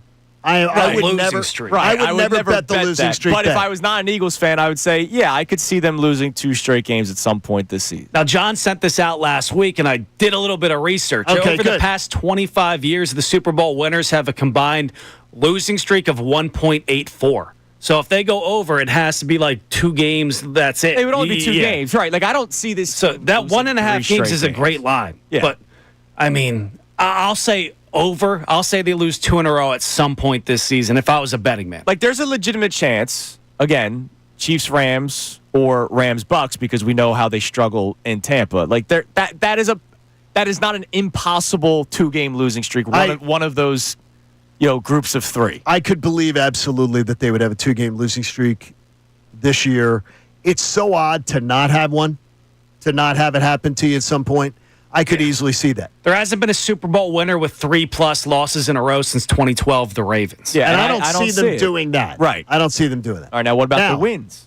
Okay, last year they won 10 in a row. What do you already know the line because I wrote it down for you. The line is set at 4.5. So the Eagles, you have to bet their longest win streak will be 4 in a row, or their longest win streak will be 5 in a row. Do you see the Eagles winning 5 in a row at some point this season? Because I think the tough games are really sprinkled. So I think the idea of a 5-game win streak is understandably a lot more difficult this year. Yeah, they're not going to win 10 in a row. They're not winning 10 in a row. I could see. Here's where I see 2 spots where I could see them win 5 in a row. They finally take down the big bad Bucks, and then Broncos, Giants, Vikings, Giants. Because I don't know who J.J. McCarthy is yet. You know what I mean? Like he could stink for all I know. So that would be 5. See, I could see them. Or the Cowboys, Bears, Chargers, Raiders, Commanders. Cowboys, Bears, Chargers, Raiders, yeah, you could absolutely see it there. But 5 is hard. Yeah, 5 is really hard. It's very hard. And then once again, there's only been one team that has won the Super Bowl that has won less than 5 games in a row. That was 2000. That was the Bucks with Tom Brady. Look at Gunnar, dude, the knowledge wins. over there. Gunnar, I hope you use this on the weekend. Hope you use this on the weekend. That's not now. a Connor Thomas. Just trust me, bro. No, you use that. That is a good one. There's numbers there. Past 25 years, the Super Bowl win streak 6.5. That's the average over the past 25 winners. Dude, I'm telling you, Strathaven proud. I mean, that's fantastic. I think that's great. That's great work on your part. Even Johnny Dorkboy didn't do that. How about that? That's good work by you. You took it a whole nother. So how about this? I'd say over for both. I could see a 2-game losing streak, and I could see a 5-game winning streak. How for the about Eagles this? I think I'm going under for both. No, I think I'm going to go over for one and under for the other. And you're going to go over for the losses and under for the win. Yeah, I don't know about 5 in a row because this schedule really balances out well. It does balance out, but it balances out well for the Eagles' sake as well. There's no gauntlet. Oh, absolutely. All right, coming up next. Speaking of Vegas, we've done a lot of Vegas stuff. Those right there, the Kyle Schwarber MVP. There's been a change in Super Bowl odds. John questions them, and so do I. We'll discuss them next. It's Kincade Salciunas here on 97.5 The Fanatic. Now on 97.5 The Fanatic Sports Update. And the Phillies just hit another home run. I'm Brendan Go with your Fanatic Sports Update. The Phillies beat the Baltimore Orioles last night by a score of 13-3. The majority of those runs came off a home run ball. The Phillies had 6 total of them last night. Bryce Harper, Edmundo Sosa, Weston Wilson, and Harrison Bader all came through with the home run apiece. And Kyle Schwarber, came through with 2, his 39th and 40th of the season, including a grand slam. The Phils run it back with the Orioles again tonight. Taijuan Walker's on the mound. First pitch is tonight at 6:45. The Eagles are back on the practice field today, and Nick Serriani set to speak to the media at 9:40. We'll carry that live for you right here on Kincade and Salciunas. Vic Fangio spoke yesterday, though, about the battle at cornerback between Adoree Jackson and Keely Ringo. It's close. I think both of them are having a good camp, but it's close. Been happy with both of them, and we'll see. We'll see how happy he is with both of them because yesterday the Eagles made a trade with the Las Vegas Raiders. The Eagles received third-year cornerback Jacorian Bennett in exchange for defensive tackle Thomas Booker IV. We'll see how Bennett mixes into that cornerback battle going forward. I'm Brendan Gunn, and you're listening to the home of the best Birds coverage in Philadelphia, 97.5 The Fanatic and 97.5thefanatic.com.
Junis 97.5, The Fanatic.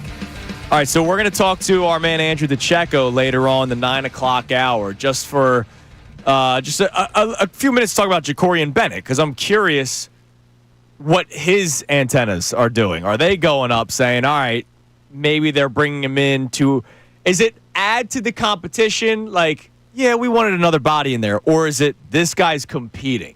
Because there is a difference, right? Like, we've seen that before where a team brings in a third safety, and it's like, they're not really going to be there for the job, but maybe it just lights a fire under the other two players. All right, here's two different Raider beat writers who had him in the top 4 cornerbacks of the team in their training camp reports. For the Raiders. So, I mean, I'm just saying he wasn't like so it's not like some Scrabini. Right. If he comes in here top 4 corner with the Eagles, that means he's immediately in the competition, with Adoree Jackson and Keely Ringo. He started 11 games. Like, that's more than Keely Ringo can say at this point in his career. What did he play, like 400 snaps? I think I looked, right around that, yeah. I think I looked yesterday. I think he played like 400-something snaps or something. I mean, he really did. Yeah. I mean, it's like 24 games in total with the Raiders, 11 starts, 7 of which were last season, 58 career tackles, last year, 11 how many passes defensed. I'm just reading the article. Okay. That's I think he had here. like 450 snaps, 440 snaps. I mean, he was a significant player. Keely Ringo has not had anything like that. Right. And Keely Ringo got all his snaps in, honestly, meaningless games. Right. And, oh, by the way, this is a cheap player because he's still on his rookie deal. Which is awesome. And per E.J. Smith yesterday, he put this out. It was a good thing. He said Jacorian Bennett allowed 18 catches on 37 targets last year, managing 7 PBUs. By comparison, Isaiah Rodgers gave up 13 catches on his 25 targets last year. So, I mean, that's why, like, when people were like, all right, it's time for Keely Ringo to come out of the incubator, I was like, what are we talking about? Well, the one thing is that people don't understand is that's like, he is not, you're basing it just on wishing and hoping with Keely. And I am a Keely Ringo fan. By the way, 461 snaps on defense last year. Okay, yeah, so for I mean, the he did have that much. And 360 is rookie season. On defense, not special teams. 360 on defense is rookie season, and 461 last year for the Raiders. Comparing Keely Ringo to him is honestly it's not fair to him because Keely has not done anything compared to him. By the way, at the NFL. Ringo was drafted 4th round, right? Or 3rd round? 4th. I think this guy was picked one pick ahead of him. They were both 4th round draft. Which means that he was probably on the Eagles board, I'm guessing. That's what my guess would be, is that he was probably on the Eagles board. You're right, Gunnar. Jacorian Bennett went 104. Keely Ringo went 105. So, wow. Right there. Both of them. You're on fire today, Gunnar. It's unbelievable. Gunnar, you've honestly. See, I told you that he's talk so much smack behind his back. Seriously, better than you say he is. All right, real quick before we get to the the Super Bowl odds, I want to credit Phillies Tailgate for this. So you missed a fiery show last Friday because what happened? I wasn't in a good mood following the trade deadline. But it was more so the comments from Dombrowski that peeved me. Of course, like the Justin Crawford stuff, Harrison Bader. Yeah, we're really excited for him, but we don't know when or where he's going to play because they couldn't tell you if he was a starter or not. The one that really drove me up a wall was when he said that Max Kepler has been swinging a good bat as of late. Don't lie to me. Like, seriously. Don't be offensive to me. So Phillies Tailgate put this out. Since June 1st, Max Kepler, 134 at-bats. This before yesterday's game, so add one more, 135. He's hitting 172, on-base percentage of 271, a slug, that power hitter, 299. He struck out 29 times. But here's where you misinterpreted. Here's where you're wrong on that. I caught it. You guys didn't catch it if I wasn't here Friday to clarify it. That's not what Dave meant. What he meant was he's been swinging a good bat. The quality of the bat that he's using is one of the best bats you can get on the market. Was it the torpedo bat? It's one of the best bats you can get on the market. You just not being the baseball guy. You're right. You're like, so you might want to apologize. I missed that one. There you go. I'm not apologizing for anything. There you go. All right, Super Bowl odds. We talked about this a little bit yesterday, but I'm glad that you saw it as well. Weird line movement. Again, the Ravens, who have kind of been tied with the Eagles at numerous times this offseason, are now number 1 at plus 650. The Bills are now number 2 at plus 700, and the Eagles are at plus 750. Tell me what it means to you. That the Eagles had the best odds to win the Super Bowl when the first Super Bowl odds came out. The Eagles had the best odds to win the Super Bowl again. The Eagles were then passed by the Ravens right around draft time. Mm-hmm. The Eagles have now been passed by the Bills, and the Ravens have been passed by the Bills. Yeah, I question, and I should never question Vegas, but I question Vegas for doing this. I talked a little bit about this yesterday, Johnny. When I look at the NFC, yes, there are quality teams in the NFC. But when you look at the AFC, it is an absolute brawl between the Ravens and the Bills and the Chiefs. Like maybe throw in a Bengals, maybe. But maybe. I don't think that defense is going to be rebuilt overnight. I got you. But those three teams, you can make a strong case that those teams could be in the Super Bowl. One of those teams will make it out of the AFC. I think you can make a strong and be case. In the Super Bowl. Well, Chiefs every year. In the NFC, I can make the strong case that the Eagles will make it. And then I have to see a lot for the other teams. Like the Lions and the new coordinators. But the Lions have gone, their best Super Bowl odds were plus 600. Now they're plus 1,100. Oh, so they've dropped. What's happened? Like the Lions have the 5th best odds, but the Lions, at the time the first odds came out, the Lions were right there with the Eagles. The Lions have gotten passed by the Ravens, passed by the Bills, passed by... What's happened with the Lions? What happened with the Packers and the Vikings? Have they gone up as well, and that drops the Lions Here's down? Where they are. The Rams, the Packers, and the 49ers have all dropped behind the Lions. They're all tied for 6th, plus 1,800. So they're significantly behind the Lions. Like the Eagles the Lions trail the Eagles. Eagles are sitting there, right there, at plus 725. Lions at plus 1,100. You got to go all the way back to plus 1,800 to get the next teams. And it's Rams, Packers, 49ers all together. In a bunch. So in other words, they believe the Eagles are far and ahead the NFC favorites, and it's really not close. Right, which is why I find it weird that they fall to third. But the betting public has moved these lines. And the betting public has told you they're betting Eagles, and they're not betting Lions. And by the way, they're not betting Packers. Right. They're not betting Rams. The Rams have dropped off. The Rams at one point were 12-1. They're plus 1,200. They're plus 1,800 now. And in case people are wondering why does this stuff matter, these are the smart people that are betting now because the professional bettors bet now. I'll make my bet 3 days before kickoff, but the people that do this for a living, where they have houses because of gambling, they're making their bets now. They're getting their tickets now. So do you like that the public is clearly? If you like that the public is on the Eagles so much, do you mind that the public thinks the Ravens and the Bills are better bets to win the Super Bowl? Because I would think if you love the fact that the public is so high on the Eagles, right, you have to also respect then the eye of the public and say, I respect it. I just question why the Eagles would be third, considering I don't know who is knocking off the Eagles. Obviously, the Eagles could lose a playoff game. We saw the Rams almost beat the Eagles. But the Ravens, Bills, and Chiefs all legitimately could knock the crap out of each other. Whereas the Eagles, I go, all right, let's see who can beat them. It's like they're fighting ghosts. Like, people just don't want to bet on a repeat winner because it's only happened 9 times in NFL history, and it hardly happens in the NFC. But they're fighting some made-up ghost. They're not fighting other teams. Well, they're fighting a made-up ghost because what the Chiefs and the Chiefs and the Patriots have shown you. The Chiefs and the Patriots have shown you, and the Eagles have been to 2 of the last 3 Super Bowls. When teams are really good and have great rosters, which the Eagles do, they can go to the Super Bowl 4 out of 5 years, 5 out of 7 years, 4 out of 5, whatever it is. It's not uncommon for them to go back-to-back to a Super Bowl. Maybe not to win it, but to get there. Right. It's not uncommon. But it's almost like people don't want to believe it. They don't want to believe. It's like the NFC East title hasn't been repeated in 20 years. Which means nothing to me. But those are ideas in people's heads, I think, money-wise. Right. Yes. Absolutely. All right, by the way, I put together my Division 1. Not all 8. You haven't done it yet. Not all 8. The 6 that I like as of right now. Okay. Bills, Ravens, Chiefs, Eagles, Bucks, Niners. Niners have the easiest schedule in the NFL right now. $10 bet will win you $439. But I usually go a little bit higher because it's like my one big bet. And big bet for me is not big No, money. exactly.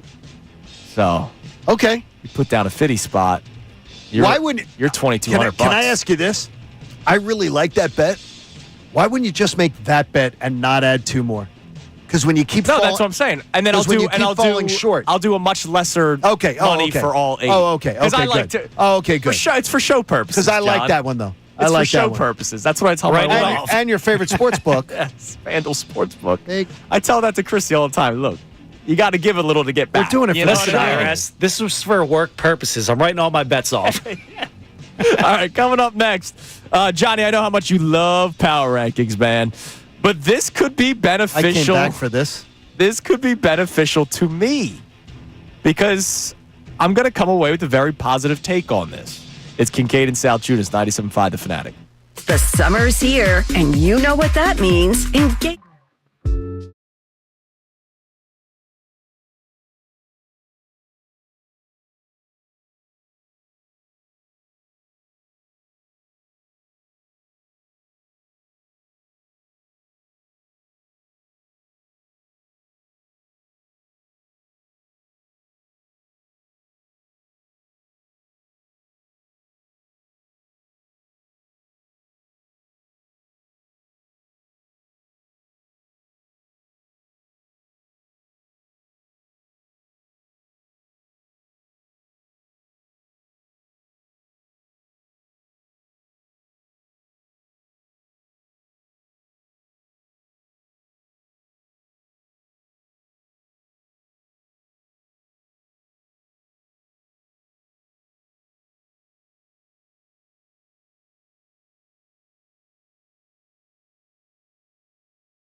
Amazing.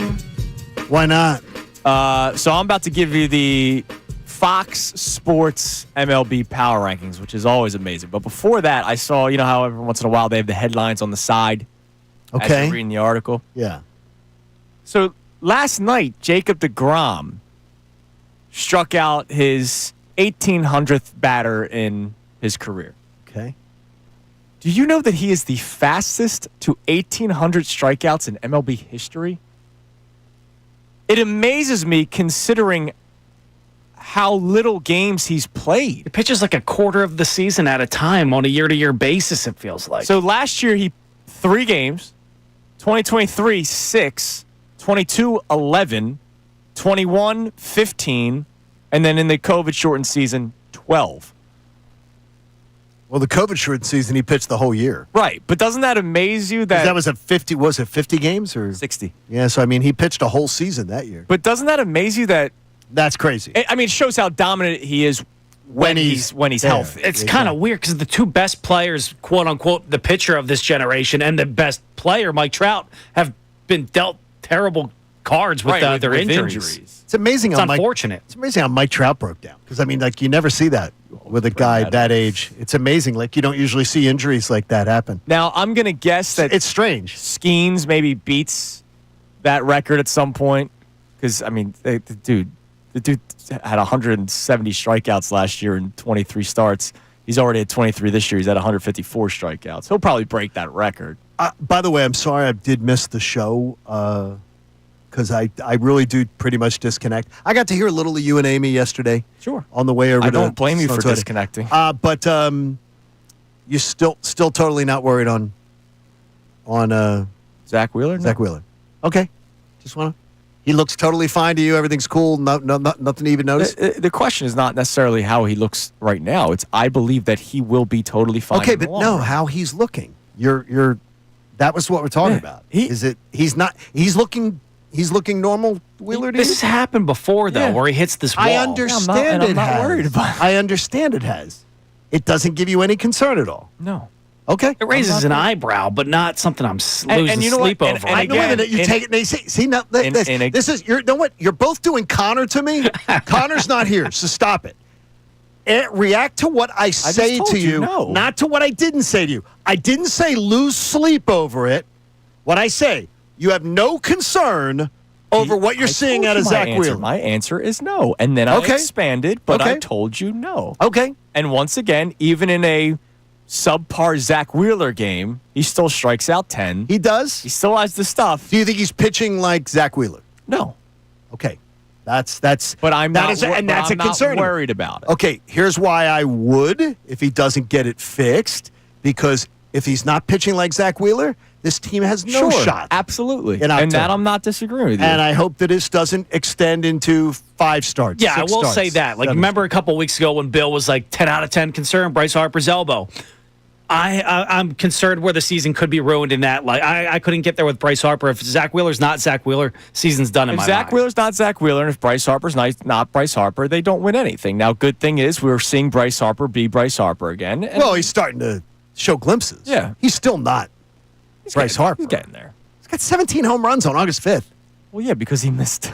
Because he No, missed. I time. got you. He missed some time, but he did. He'll finish above 25, I believe. That's not Bryce Harper, though.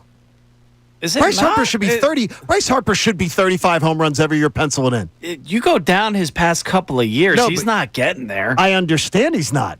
And that's Like, a concern. consistently. And by the way, that's a concern with his contract. He hit 30. That is a last- concern. He hit 30 last year in 145 games. So he will probably. He's at 84 right now. He'll probably play 50 of the next 60. No, 55 of the next 60. So he'll probably Well, play. it depends on how much they need him. Right.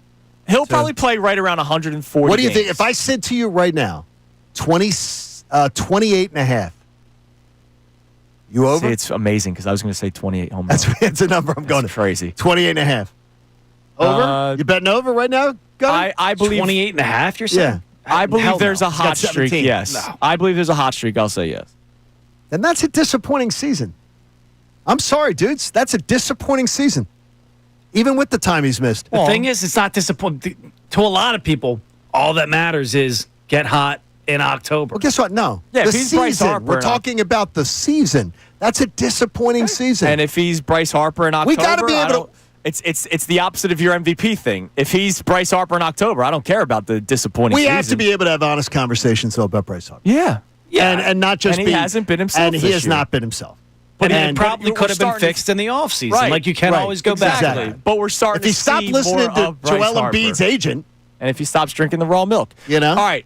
The power rankings on Fox. little less TikTok, little more taking care of injuries in the postseason. The power That rankings offseason. on Fox. I know you're so excited. I'm very excited for this. I have been. I'll just give you the top 10. So Stros are at 10. Red Sox are at 9. The Padres are at 8. Okay. The Mets are at 7. The Tigers are at 6. Okay. The Phillies are at 5. And so the teams ahead of the Phillies are Blue Jays, Dodgers, Cubs, and Brewers. I'll take the Cubs behind the Phillies. I'll take the Blue Jays behind the Phillies. And so what I'm trying to do is, in a positive way, you know what I said about the Brewers. You know how I feel about the Cubs. The Dodgers are the Dodgers, right? Like, healthy or not, they're still 65 and 47. Like, they're just a machine. Absolutely. If the national media, not that I always base my opinion on what other people say, but if the Phillies are still ahead of teams like the Mets and Padres, I go, all right, the people that cover this league inside and out still value this Phillies roster. Now, I do believe... How about the smart money we just talked about in Vegas? Sure. The Phillies have the second best odds to win the World Series. I know. We talked about it on Friday. So that's the smart odds, or the smart odds bettors. And by the way, the Phillies' odds to win the World Series have improved in the past month. I know. It's amazing. And improved over the last couple of days following the trade deadline. So, I mean, those are people, they're not looking to give away their money. No, people of who are course betting not. it. So there's people that still value this Phillies team as legitimate contenders. I definitely do. I can't believe So who were the dopes, Gunner, that were saying that they're picking the Mets over the Phillies? Hello. I'm dope. I'm floored. I am floored with you. But I'm very excited because it's going to be fun. To win the division. To win the division. I'm shocked. I didn't tell you that the Mets are winning the World Series. By the way, the magic number is 49. And for those of you last night that were like, oh, my God, don't do that. You're going to jinx it. Oh, my gosh. Seriously, dudes, lighten up, Francis. 49's the magic number. If that scares you, 49. That's the magic number. And I have no problems with it. And they may even fall out of first place between now and then. That doesn't matter. They could, and then it'll They're be fine. and then the Mets will have the match. Then the Mets, the number's 49. So you wake up today, they'll clinch this thing. All right, coming up next, we'll reset our topics. Obviously, a lot of today's show has been about Kyle Schwarber and the dominance and why he should be strongly considered for the National League MVP, despite everyone loving Shohei Ohtani. Could Kyle Schwarber be a part of history, Johnny? I read something else interesting this morning. Ohtani's included in it.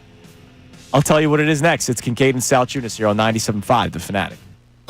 Now on 97.5 The Fanatic Sports Update. The bats come alive at the bank. I'm Brendan Gunn with your Fanatic Sports Update. The Phillies took the first game of their 3-game series against the Baltimore Orioles last night by a score of 13-3, and the long ball catapulted them to that win. The team had 6 total home runs last night, including a 3-run bomb from newcomer Harrison Bader, his first hit in a Phillies uniform, and then 2 more home runs from Kyle Schwarber, including a grand slam, his 39th and 40th on the season. The Phils take on the Orioles again tonight. First pitch is tonight at 6:45. Taijuan Walker's on the mound for that one. The Eagles are back on the practice field today, and Nick Serriani is set to speak to the media prior to today's practice at 9:40. We'll carry that live for you right here on The Fanatic. Vic Fangio, though, he spoke yesterday about the battle at cornerback between Adoree Jackson and Keely Ringo. It's close. I think both of them are having a good camp, but it's close. Been happy with both of them, and we'll see. We'll see if we add a third name to that mix because the Eagles made a trade yesterday with the Las Vegas Raiders, including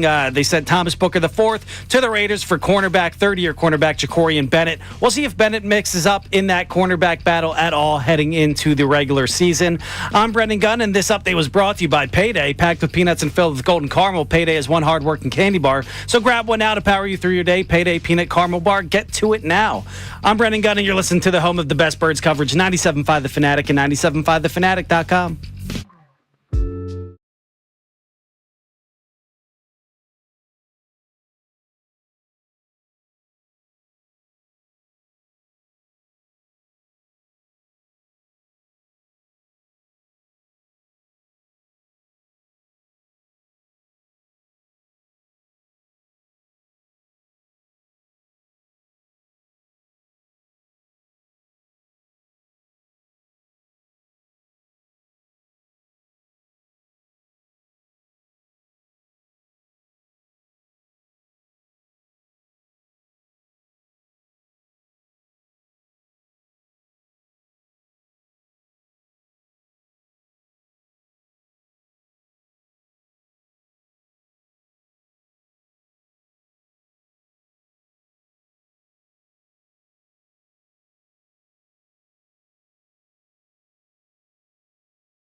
97.5 The Fanatic. We'll get back to our text line here momentarily as we celebrate Kyle Schwarber and the Philadelphia Phillies. Phillies win 13-3 last night over the O's, but Kyle Schwarber, 2 more home runs, a grand slam, hits the grand slam while there are MVP chants echoed throughout Citizens Bank Park, which is just so cool.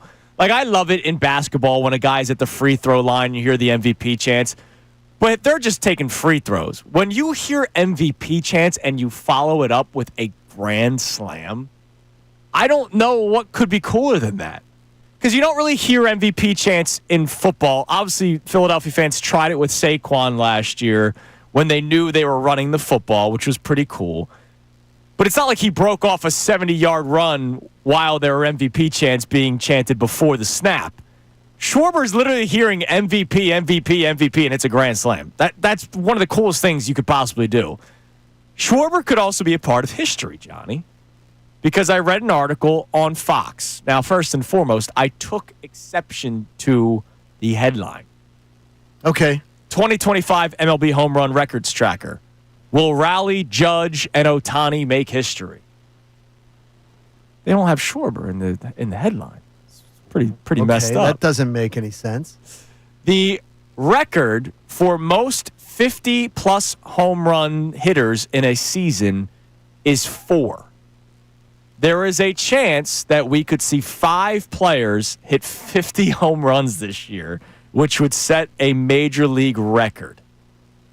The last time it was in 2001, McGuire, Sosa, Bonds, and who was the other player? Not Brady Anderson. They don't have it in the article. What year was it?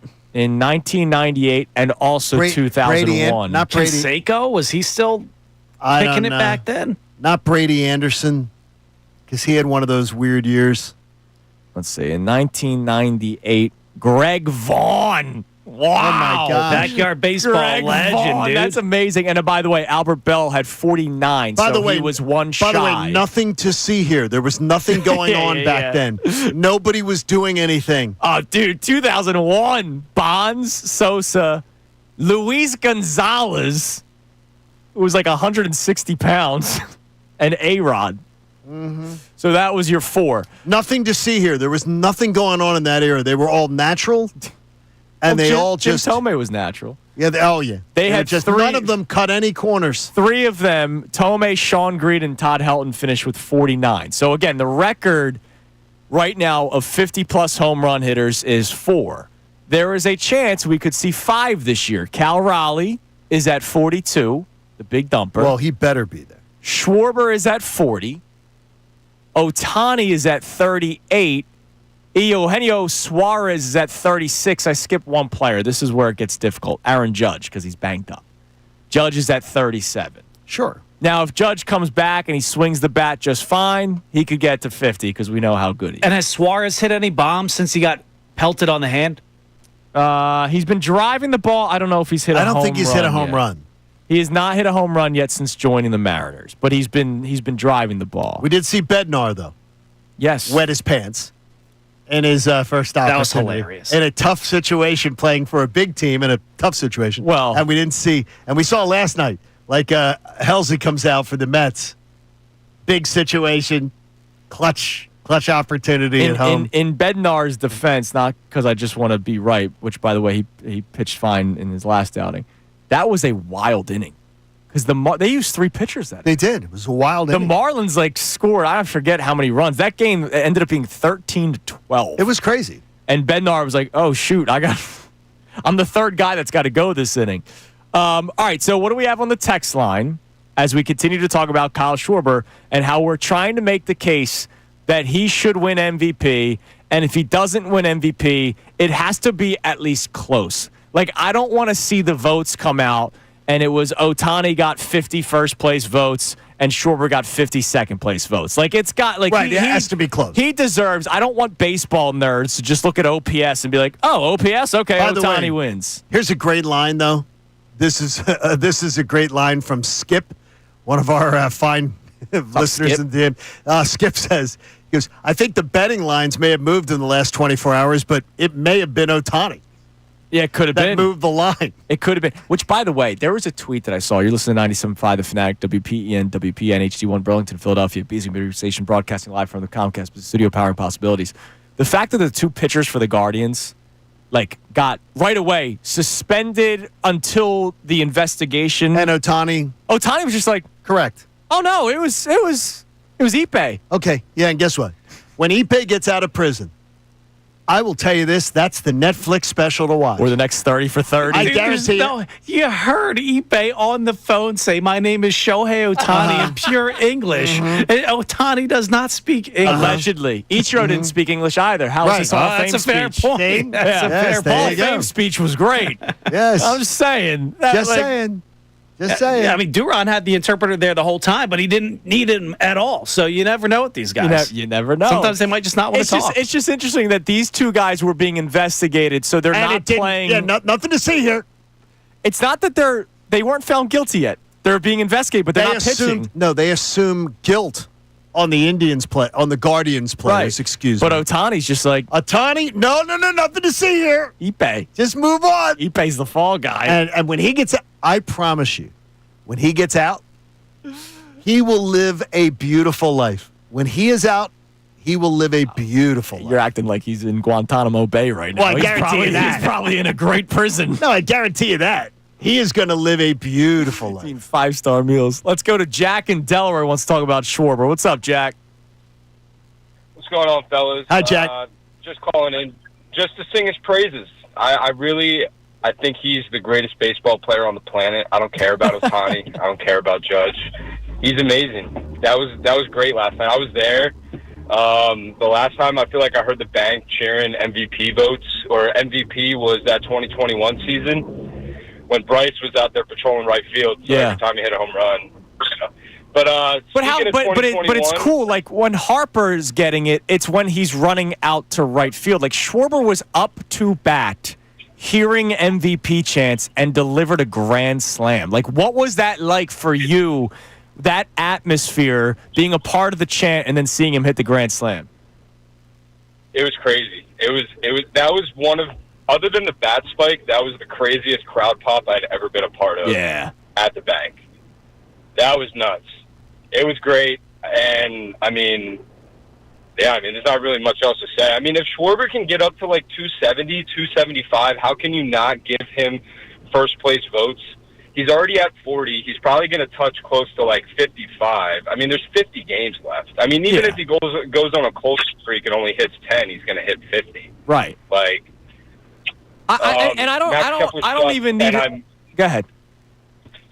Max Kepler sucks, and I miss 2021 Bamboo Brad Miller. You're the man, Jack. We appreciate the call. By the way, Max Kepler sucks. I love that he got that in there. I don't even need Schwarber to go up to 270 for him to get a case. Like, again, I've given you the numbers and how different, drastically different his numbers are with his teammates. And I'm not saying Ohtani isn't deserving to win MVP if he wins MVP, but let's not act like his Dodgers teammates have done a lot more than what the Phillies teammates have done. Like, I saw a tweet from our man Bradley Ryder, who tweets the show often. He saw my tweet this morning about Castellanos being second on the Phillies in RBI, 34 less than Schwarber, and he says Nick's catching a stray here. He's not catching a stray. The point I'm making is that Ohtani has 3 teammates with more RBIs than Nick Castellanos, and Castellanos is second on the Phillies. Correct. It's just looked like Schwarber is carrying the team. Who's worried about what Kyle Schwarber, that Nick Castellanos is catching a stray? Yeah, it wasn't a stray. I'm just trying to show the perspective. It's what Nick Castellanos is earning. It's what he's earned. I mean, he's had an okay season. Yeah, he's had an okay season, and Schwarber has had an MVP type season.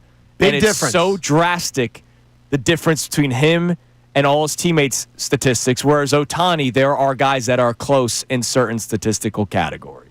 All right, what else we got on the text line, Gunner? Yeah, we got Eddie and Delco checking in saying Schwarber definitely should be in the MVP case. I worry, though, that it might be a popularity contest. Do they pigeonhole him for just being a DH while Ohtani gets the hit and pitch sometimes? So I just saw Andy B on our YouTube chat say a DH won't win MVP. Now, a DH has won MVP before. Then who's going to win? David Ortiz has won MVP.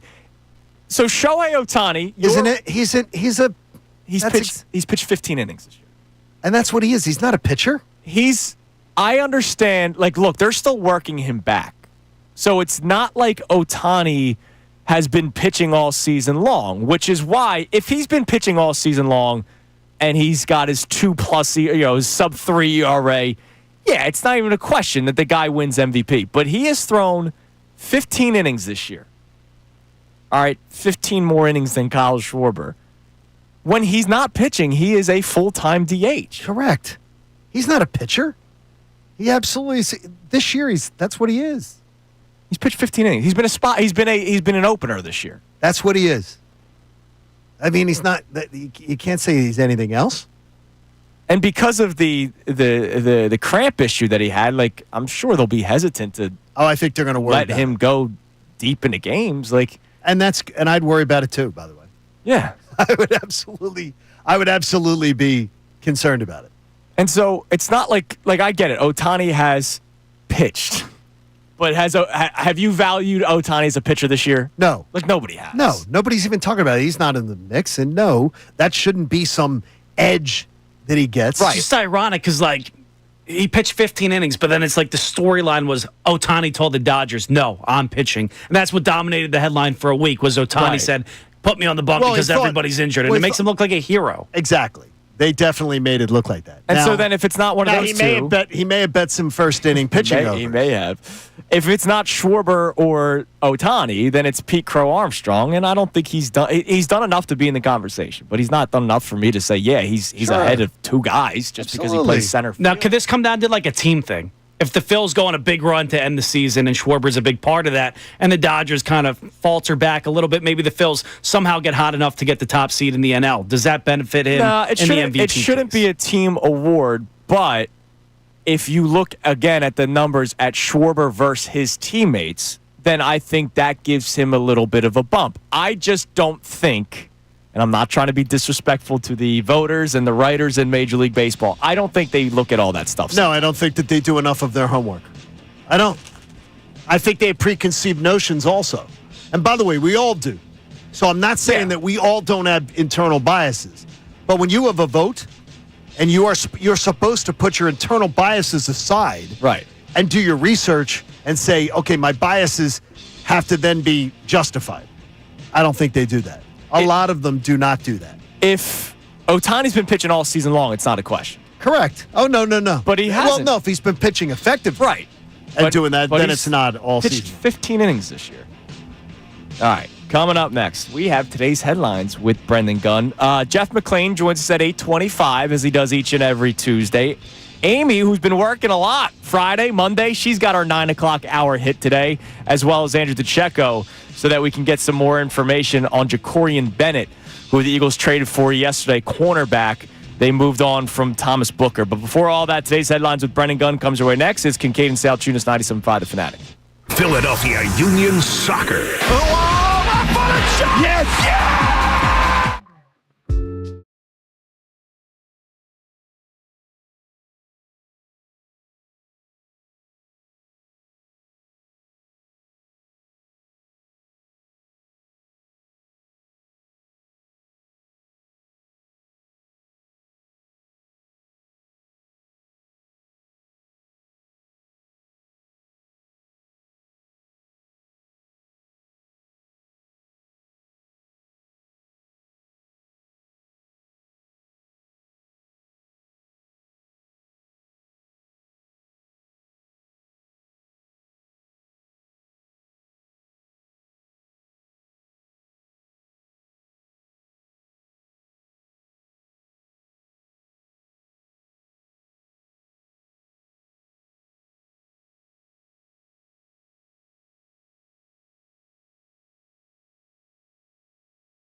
Here on Kincade and Salciunas, 97.5 The Fanatic. Got to check out the deal of the week. Oh, it's that time. It's almost football season, so the brewery deals of the weeks are back. Get a $50 gift card to Troubles End Brewing in Collegeville for just $25. Enjoy craft brews and delicious food at Troubles End Brewing, Montgomery County's go-to craft brew pub. Get this exclusive offer while supplies last at 975thefanatic.com/deals. Cool. $25 gets you 50. A little buy one, get one. See, I don't mind that at all. That's great. Love a BOGO, man. All right, Jeff McClain joins us coming up at 8:25. Amy Fadul for the entire 9 o'clock hour. Andrew DeCecco will jump on for a few minutes to talk about the Eagles' trade for Jacorian Bennett yesterday. But before we do all that football guy stuff, Johnny, it's time now for today's headlines with Brendan Gunn. Today's headlines with the one and only Brendan Gunn. Brought to us by the one and only Lundy Law. For over 70 years, Lundy Law has been fighting for injured people. If you need them, remember the name, Lundy Law. Your injury lawyers, visit LundyLaw.com. That's LundyLaw.com. And in today's headlines, we got a family affair going on. Families mixed in both of these stories so far. Right. Over the weekend, or over last week, Luka Doncic signed the contract extension with the Los Angeles Lakers, and he had his press conference. Most of his teammates were there. I saw a big crowd. Couple were not there, most notably LeBron James. Well, he was overseas, right, LeBron? He was on vacation. Was Bronny there? But that's the thing. Dan Patrick noticed that Bronny wasn't there, and he had a couple of things to say about it. The one person who I thought should have been there was his son. Like, Bronny James, if he wants to stay longer after LeBron leaves, that's your teammate. That's what was surprising. Bronny James should have been there. Is that fair or foul? Should he have been there? That's fair. Bronny James is a scrub. Bronny James is the last guy on the bench. Bronny James should be there begging for scraps from the table instead of riding along with daddy, with everything. Now this is where it's tough. What? Like, do you want to... His teammates were there to support him and say, congratulations, Luka. You are the franchise. You're the face of the franchise. Right. We're there with you. But if LeBron has taken it a certain way where because we don't know what LeBron's mindset is right now. Then you do not have your own set. Then you do not have your own set, and you're only there because daddy got you a job. Then you are absolutely defining your career as daddy got me my Nepo baby job, which I never deserved. And now I'm absolutely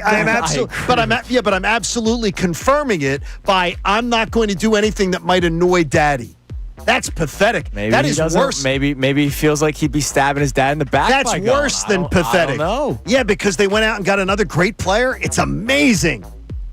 That's pathetic. Doesn't LeBron have to advise his kid to go to these kind of things? Probably, unless they're on a family vacation. What?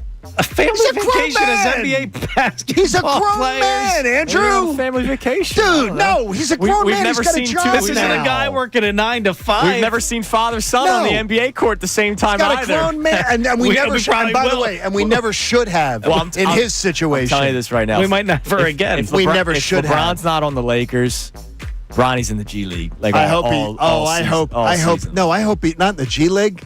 I hope he's at the Speedway. Oh, well, why are you hoping for the kid? Because he doesn't belong there now. He doesn't belong there. Now you're just rooting for his failure. Because he hasn't gotten it. No, because he's been given stuff that he didn't earn. So I'd like to see him earn his way on to whatever he gets. Just wait until Bryce is there. No, and he hasn't even earned the G League. So no, he has not even earned a projected second-round pick, but the Lakers just did the strong arm. But was he actually projected second-round pick? Or projected. There were a couple of teams that were going to consider drafting him in the second round. Just to get it. He was not a projected second-round pick. If he wasn't, if Daddy had already been retired, he threatened to go to Australia as if any team in Australia wanted him either. Like, dude, go to Australia.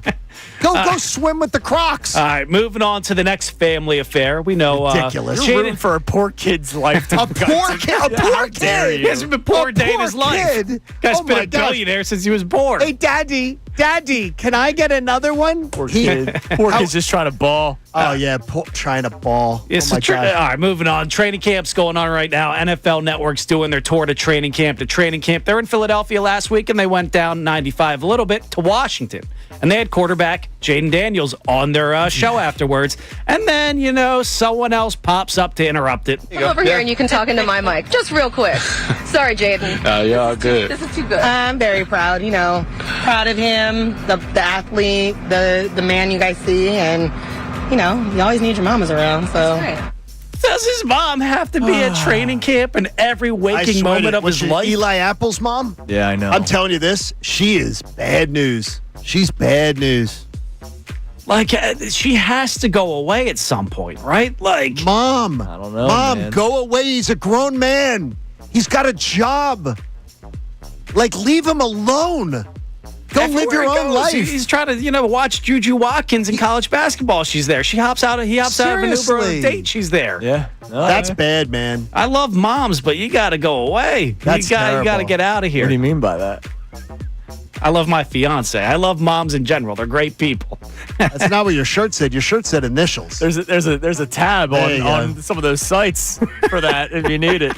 By the way, did you see the other weird interaction from Commanders camp with Mike Garafolo and Debo? No. Oh, did you not see? Oh no, I did. When Mike went to shake his hand. Mike or something? said, "I would give you a fist pound, but something about a jammed finger." And he said, "But I know I was told not to because of that jammed finger." And Debo stared him down. Dude. Man! And he said, "We'll edit that out." Yeah, but it was live. It was really strange, and I don't know what was the backstory to it, but it was Well, he was they were hiding the injury. The injury wasn't being reported. Jamming on a donut in the morning? No, the injury was being. Big Well, I'll tell you tummy. this much. He literally did. There was actually coming from you. That's hysterical too. He's making his own munchkins. He's punching the holes out with his fingers. There was actual Krispy Kreme glaze on Mike Garafolo's hand after they fist bumped. You could see it, the glaze right on his hand. If you fist pump and you got something like glaze on your hand afterwards, I'll tell you, it's I'm not happy. Not good. Not really good. All right, coming up next, Debo, man. I love it. And yet they won't pay Terry McLaurin. I love the compassion. Hilarious. The compassion for Bronny. For He's Bronny. a poor It's kid, like, man. Poor kid. He's trying to just make a name for. He's just trying to make a name for himself, dude. Just trying all to right? scrape on by. It's unbelievable. Coming up next, Jeff McClain joins us to talk Eagles and, of course, to talk about the newly acquired Jacorian Bennett. It is Kincade Salciunas here on 97.5 The Fanatic. Now on 97.5 The Fanatic Sports Update. A home run frenzy at the bank. I'm Brendan Gunn with your Fanatic Sports Update. The Phillies beat the Baltimore Orioles last night by a score of 13-3. The majority of those runs came off a home run ball as the Phillies came through with 6 total last night. Bryce Harper, Edmundo Sosa, Weston Wilson, and Harrison Bader all came through with a home run apiece. Kyle Schwarber, though, he came through with 2, his 39th and 40th of the season, including a grand slam to the MVP chance. Can't get better than that. The Phils run it back against the Orioles tonight. Taijuan Walker's on the mound. First pitch is at 6:45. The Eagles are back on the practice field today, and Nick Serriani set to speak to the media prior to practice at 9:40. We'll carry that for you live right here on Kincade and Salciunas. Vic Fangio, he spoke yesterday, though, about the ongoing battle at cornerback between Adoree Jackson and Keely Ringo. It's close. I think both of them are having a good camp, but it's close. Been happy with both of them, and we'll see. We'll see how happy he is with both of them as the Eagles made a trade for a cornerback yesterday. They traded for third-year cornerback Jacorian Bennett from the Raiders in exchange for defensive tackle Thomas Booker IV. This update was brought to you by Allstate. Some people just know you could save money on car insurance by checking Allstate first. So what are you waiting for? Check Allstate first for a quote today. You're in good hands with Allstate. I'm Brendan Gunn, and you're listening to the home of the best birds coverage, 97.5 The Fanatic and 97.5thefanatic.com. Philadelphia sports. Touchdown! Saquon Barkley into the second deck.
course, for the Philadelphia Eagles, but now we have a new body to pay attention to after the trade yesterday for Jacorian Bennett from the Raiders in exchange for defensive tackle Thomas Booker. So let's talk to our man from the Inquirer. You got to check him out. Experience the new look of Inquirer Sports where fans can read, watch, and listen to their favorite reporters and columnists.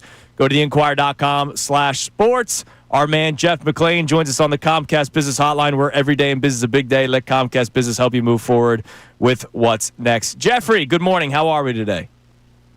Good morning, guys. So, Jacorian Bennett acquired by the Raiders. I would be lying to you. From the Raiders. From the Raiders. I'd be lying to you if I said I knew a lot about Jacorian Bennett. But what I do know, and what you know, is that there is already a cornerback battle between Adoree Jackson and Kelee Ringo. Do you believe Bennett was brought in to sort of add to that competition? Yeah, I mean, I think it's pretty obvious. This is the guy that started in the NFL. I think he's got 11 career starts. He was starting last year until he suffered a season-ending shoulder injury. Former fourth-round pick.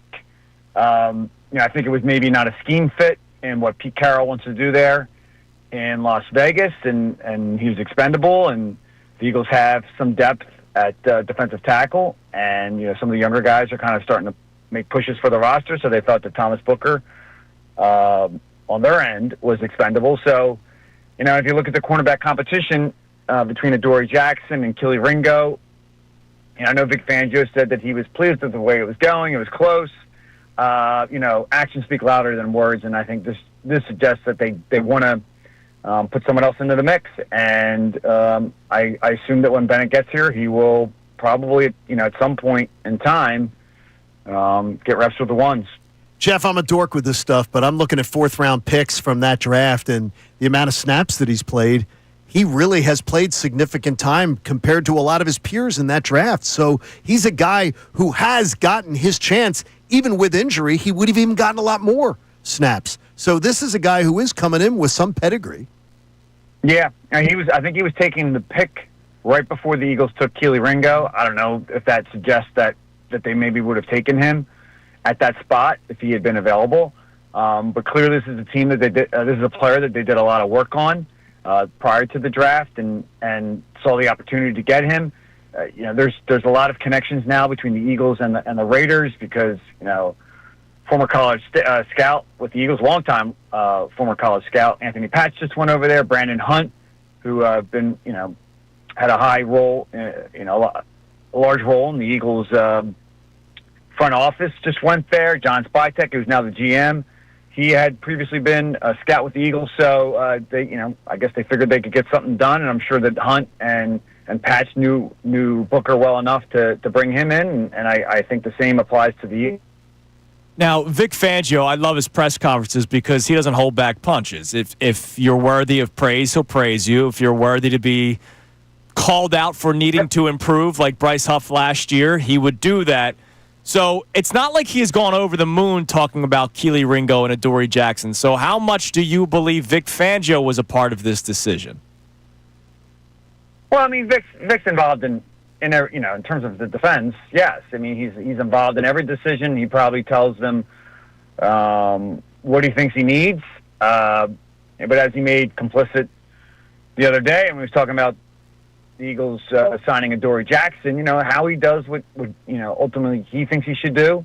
But Howie's role as a GM is to listen to all of his lieutenants in the personnel department, and listen to top coaches. Nick Serriani certainly is involved with that. I know his pedigree isn't on the defensive side of the ball, but he's involved in that decision as well. But yeah, don't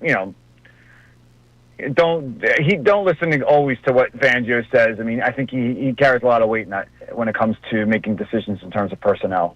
Jeff, we talked about it during the off season, how it was a nice quiet off season. And not a lot of waves being made after a championship, and that's a good thing. Your general vibe of camp, and you've covered a lot of them, about this team and about how camp has gone. Is it been as sort of calm and quiet as you would have expected? Well, I mean, look, times have changed. I mean, you had 2 days and up at Lehigh. You got away from the Eagles, and that just naturally led to a lot that happened. When I first started covering training camps, and this Sunday will be the 20th anniversary of T.O. Doing sit-ups in his driveway, and that was a great. Yeah, we'll be. I'll have something on that in my podcast coming up. But listen in on that one. One of the first camps I covered full time, 2009. There was contract hold us. So you had because the rookie contract structures were dealt differently, and so the part of it's the way the NFL has handled that, and they changed things. Part of it's just not as many practices. Part of it is.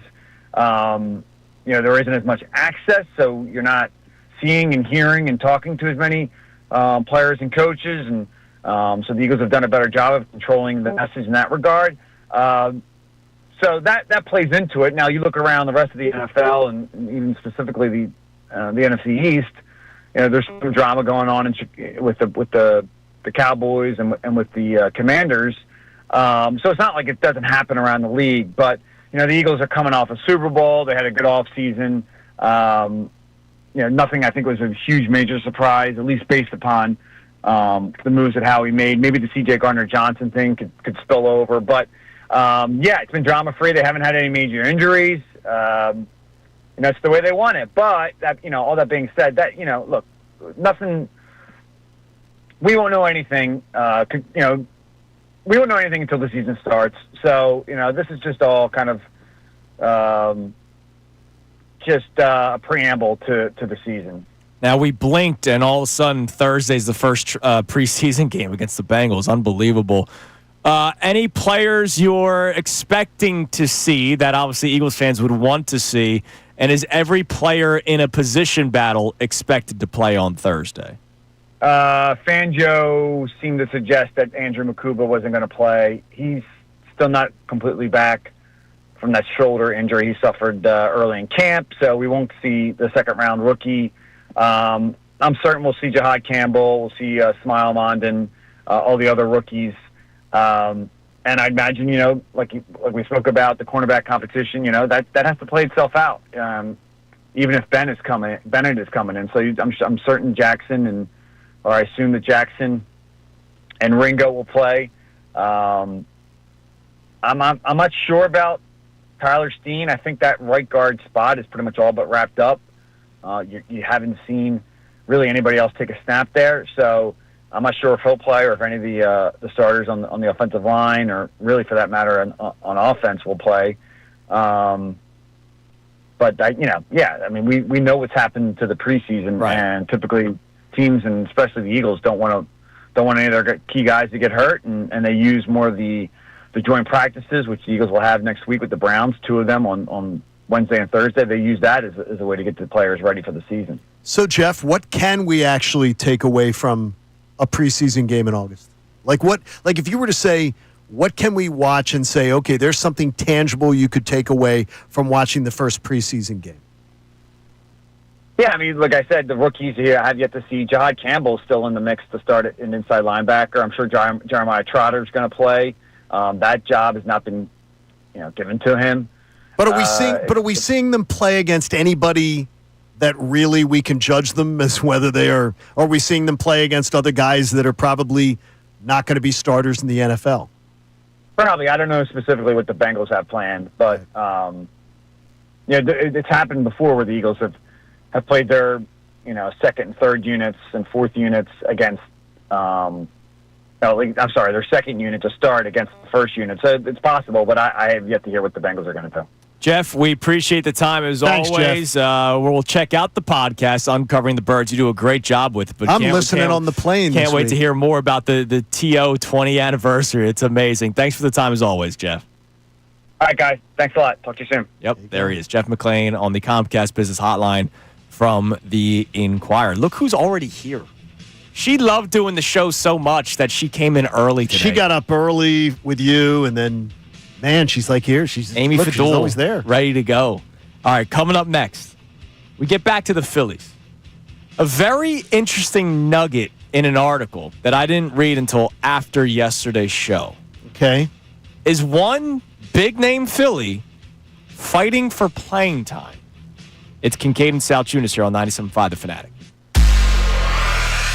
Now, a Birds Insider update on 97.5 The Fanatic and 97.5thefanatic.com. Preseason Game 1 is almost here. I'm Brennan Gunn with your Fanatic Birds Insiders update. We're just 2 days away from the Eagles taking the field again in their first preseason game of the season this Thursday night against the Cincinnati Bengals. In the meantime, they're going to continue to work hard at training camp. One guy who's hard at work learning multiple positions this training camp is Cooper DeJean. DeJean spoke yesterday about his new task of learning safety so far in camp. Yeah, it took a few practices to get comfortable back there, to understand, how much space you're working with, read and run pass, from a different perspective. So it took a few practices, but I'm definitely starting to feel more comfortable at that position. One guy who does not have to learn a new position at camp because he's pretty much perfected it is Saquon Barkley. Barkley says at camp a couple things are true, and that's they take time to perfect things. And he also spoke about his favorite part of training camp so far this season. Yeah, it took a little. Supposed to go out here, make mistakes, see what we're good at, see what we're not, improve on the things that we're not. I think KP's doing a great job. I think Jalen's doing a great job, running the offense. And each day I can feel that we're getting better and better. And my favorite part of camp is seeing the young guys get a lot of opportunities and make plays and make names for themselves. Well, they just added another young guy to get opportunities. That's Jacorian Bennett, a third-year cornerback from the Raiders. They made a trade yesterday for defensive tackle Thomas Booker IV. We'll see how he fits into that quarterback battle going on. I'm Brennan Gunn, and you're listening to the home of the best Birds coverage, 97.5 The Fanatic and 97.5thefanatic.com. We want to hear from you. So text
before the show this morning about, lineup decisions and just how much power Rob Thompson has and Dave Dombrowski and his say on things. A very interesting article came out, I believe it was 2 nights ago, but I did not see it until after the show yesterday. And it was from Matt Gelb of The Athletic, who does a very good job covering the Philadelphia Phillies. I'd say Gelb does a really nice job. He does a great job. He really does.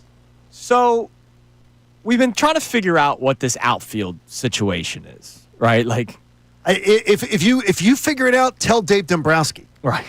Well, and tell Rob Thompson. I think because he hasn't figured it out. I think I have it figured out. I think it's Crawford in center field batting ninth, and then you platoon Bader and Marsh in left, and then Castellanos plays right. Okay. But apparently my idea isn't good enough because Max Kepler needs to be on the roster because Dave Dombrowski doesn't want to admit to his $10 million mistake. So Matt Gelb did some digging recently following the trade deadline. So there is one option where it's Brandon Marsh in left, Harrison Bader in center, and Castellanos in right, which does not include Justin Crawford, because what Dombrowski said last week, and Amy dealt with me yelling and screaming about it on Friday, was that Justin Crawford is so good, elite fielder, elite speed, great contact hitter, so good that they can't find him a spot on the Major League roster, which I laugh at. They want him to play every single day. So the other idea, according to Matt Gelb of The Athletic, is that Justin Crawford does get called up.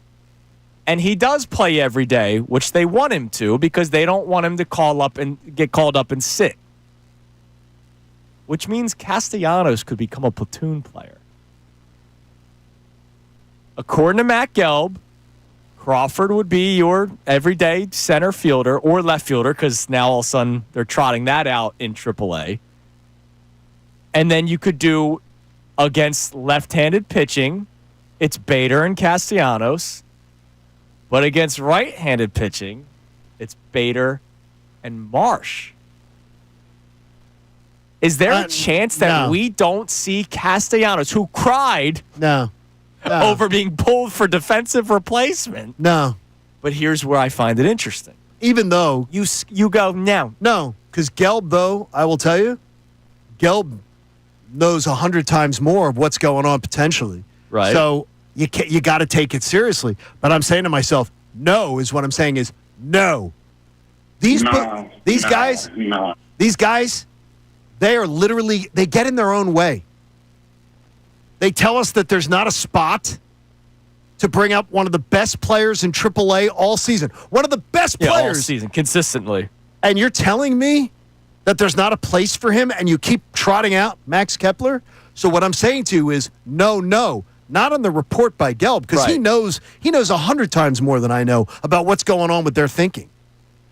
What I'm saying no to is these guys, this is ridiculous if they screw this up. But it comes back to the Dombrowski thing where he so easily trashes Nick Castellanos and won't go Kepler. That's why I brought up Dombrowski. Dombrowski has never hesitated to talk about Castellanos needs to get better. There has never been a quiet Castellanos offseason in terms of trade rumors. That is the truth. And if Dave Dombrowski truly is a part of lineup construction, which he is. Well, no, he is. Jason Stark has reported that numerous times. Is there a chance that we see Castellanos, who is not having a great season? He has been average. Okay, he has not been bad. Yeah, but wait a minute. If they want to move off him, doesn't that tank his value? If the Phillies don't think he's an everyday player anymore, who's going to want him in the offseason? But are they worried about the offseason, or are they worried about the 2025 Red October? Here's what I'm going to say. Rob Thompson, Dave Dombrowski, you screwed things up with Alec Boehm's market value last year. You screwed it up by finally deciding to address his big issue in the postseason during a series. That's not the time. You had all season to address his moping, all season to address his bad attitude, and you waited till the biggest stage and scared everybody in baseball off. Don't do this now. Don't now all of a sudden I would not decide, don't do this. I think it's overthinking it. Just play Castellanos in right, play Crawford in center, platoon Bader and Don't do Marsh this. and don't have Max Kepler on the roster. I think it's pretty simple.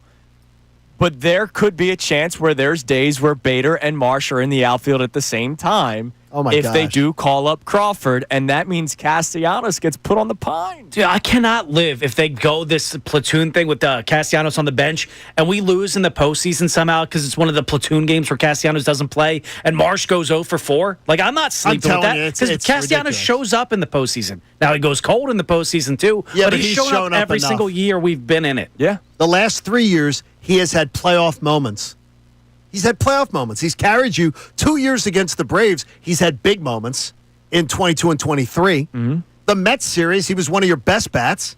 I'd argue I he do has, not want- outside of the Harper, swing of his life, he has the moments of this Phillies core in the postseason. Reese Hoskins. There's no way. Reese Hoskins bad There's spike. no yeah. way. But that was the 1 year. So I stand by my opinion. remember- I stand by my opinion. If Bryce Harper doesn't have that home run, Reese Hoskins still. I mean, people forget he hit the 2 home runs the night before. Hoskins should have won NLCS MVP. And remember, if general manager Bryce Harper didn't want first base, Reese would have still been here. Well, maybe. Now, people have pointed this out on our YouTube chat that Bader and his metrics in center field may be better than Crawford's, which is why maybe they're doing this weird out of nowhere Crawford plays left field for Lehigh. Then here's what I would say to you is, so the day of the trade, they hadn't done their homework and didn't understand this? Because they gave us that's what made me so upset. because they gave us a totally different message. Yeah. So to me, they're flying by the seat of their pants. They didn't know this on the day of the trade because they didn't tell us that. And could Castellanos Man. fly to the seat of the bench? Oh no. Interesting. Boy. All right, coming up next, Amy Wow. Fadul. She's here. She's ready to go. Oh no, we say yes to Amy though. I want to Yes, get Amy's yes, reaction yes. to the Castellanos playing time discussion.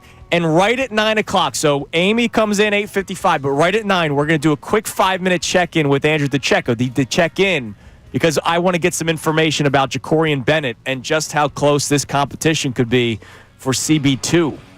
It's Kincade and Salciunas. You're on 97.5 The Fanatic.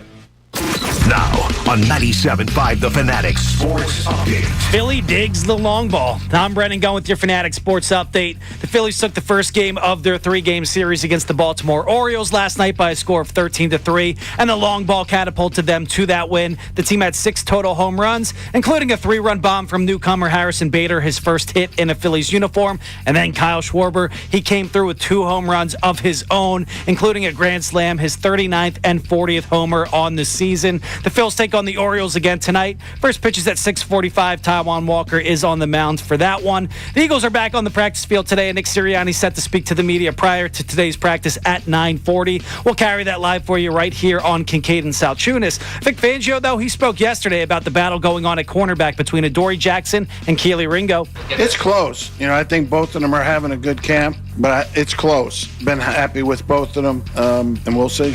We'll see how happy he is with both of them as the Eagles added another cornerback yesterday. They made a trade with the Las Vegas Raiders. They traded for third-year cornerback Jacorian Bennett in exchange trading away defensive tackle Thomas Booker IV. We'll see if Bennett gets added to that cornerback battle going on at camp the rest of the way. I'm Brendan Gunn, and you're listening to the home of the best Birds coverage, 97.5 The Fanatic and 97.5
Right at 9 o'clock to talk about Jacorian Bennett, who now all of a sudden is in the conversation for cornerback 2, at least we think. Oh, no, he's got to be. He's got to be. He's got to be. He has to be. I mean, I don't think Vic Fangio was in love with the 2 options that he had at CB2. Of 450 snap guys, 450-plus snap guys, his numbers are incredible as far as where he stands against guys who played that many snaps. And more importantly, for 4th-round draft picks of that draft, okay, so his draft, and he missed games due to injury, too. He's one of the guys who has played like top 15% of guys who's played snaps. I mean, he's a guy who is, as a 4th-round pick, has really gotten a lot of experience. And this is why. Good morning, Amy Fadul. Good morning, Yesterday, everyone. Hello there. Hello. Yesterday, when we were 1 month till kickoff, Yep. what did I tell you about my vibe was? You said. I was cool, calm, and collected. Yep, because you knew things were happening. And cornerback 2 was one of the spots where I questioned. But Howie Roseman, anytime I have a question, He goes, says, I got sit you. down, kiddo. I got you. I'll take care of this. Good morning, Amy. Good morning. I do go back to when Vic Fangio talked about Adoree Jackson, and it was like, yeah, well, he's a player. Yeah. And he was a player that the Titans didn't re-sign, and he was a player that the Giants didn't re-sign, so we need to see what he is. I'm like, oh, man. That is like absolutely the principal calling you out and being like, I don't want you to ever say my name out loud. Right. Just don't talk about me. Right. Let's Please, play. please don't do it. Yesterday was a different tune. Gunnar, let's play the 2 clips. First, here he was yesterday talking about Adoree Jackson.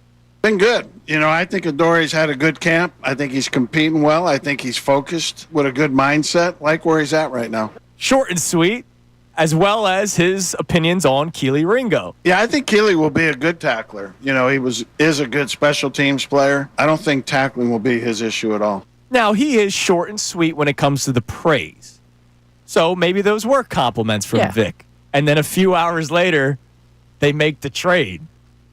I wonder if Vic Fangio was in big part of this discussion to trade.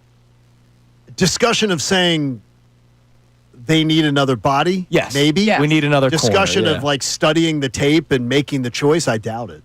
Because he's got other things he's worried about right now. Well, unless he saw tape in the past that he liked of him. Yeah, I mean, that's how they... Like the Zach Bond. I was going to say, that's exactly how they got him with Zach Bond. Yeah, I mean, obviously, there's limited tape on Bennett, but there is tape on him. The first thing when it came across our desks or whatever, we're sitting there on the internet last night, one of the guys that plays Madden was like, this guy's got like a 95 speed in Madden. Oh! I was like...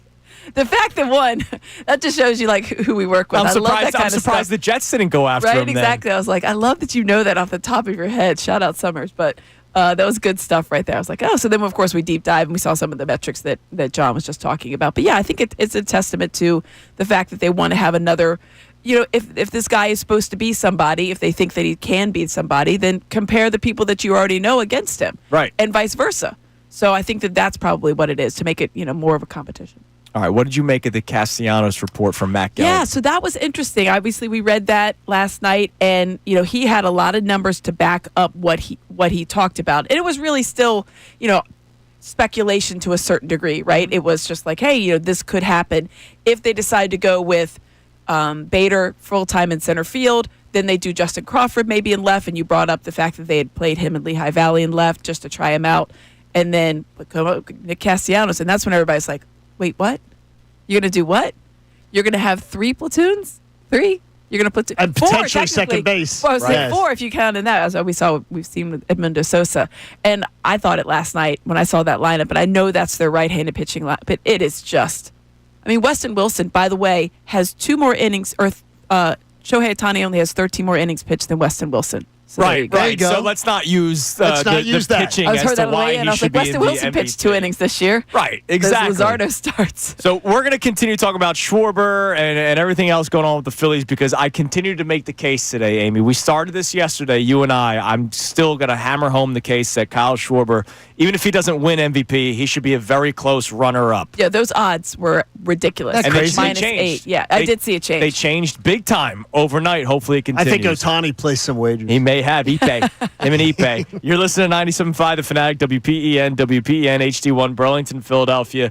a Beasley Media Group station, broadcasting live from the Comcast Business Studio, powering possibilities. But obviously, we're also talking about the Eagles and the acquisition yesterday, trading Thomas Booker away, defensive tackle Thomas Booker, to the Raiders for Jacorian Bennett. Who is Jacorian Bennett? This is when I turn to my football guy on the Comcast Business Hotline, where every day business is a big day. Let Comcast Business help you move forward with what's next from Inside the Birds. And, of course, here on 97.5 The Fanatic, our man Andrew DeCecco joins us. Andrew, thank you for the quick amount of time this morning. We appreciate it, brother. Good morning, everybody. How are you? We're doing good. Tell us about Jacorian Bennett first and foremost. What do you think of him? Who is he? Tell us about him.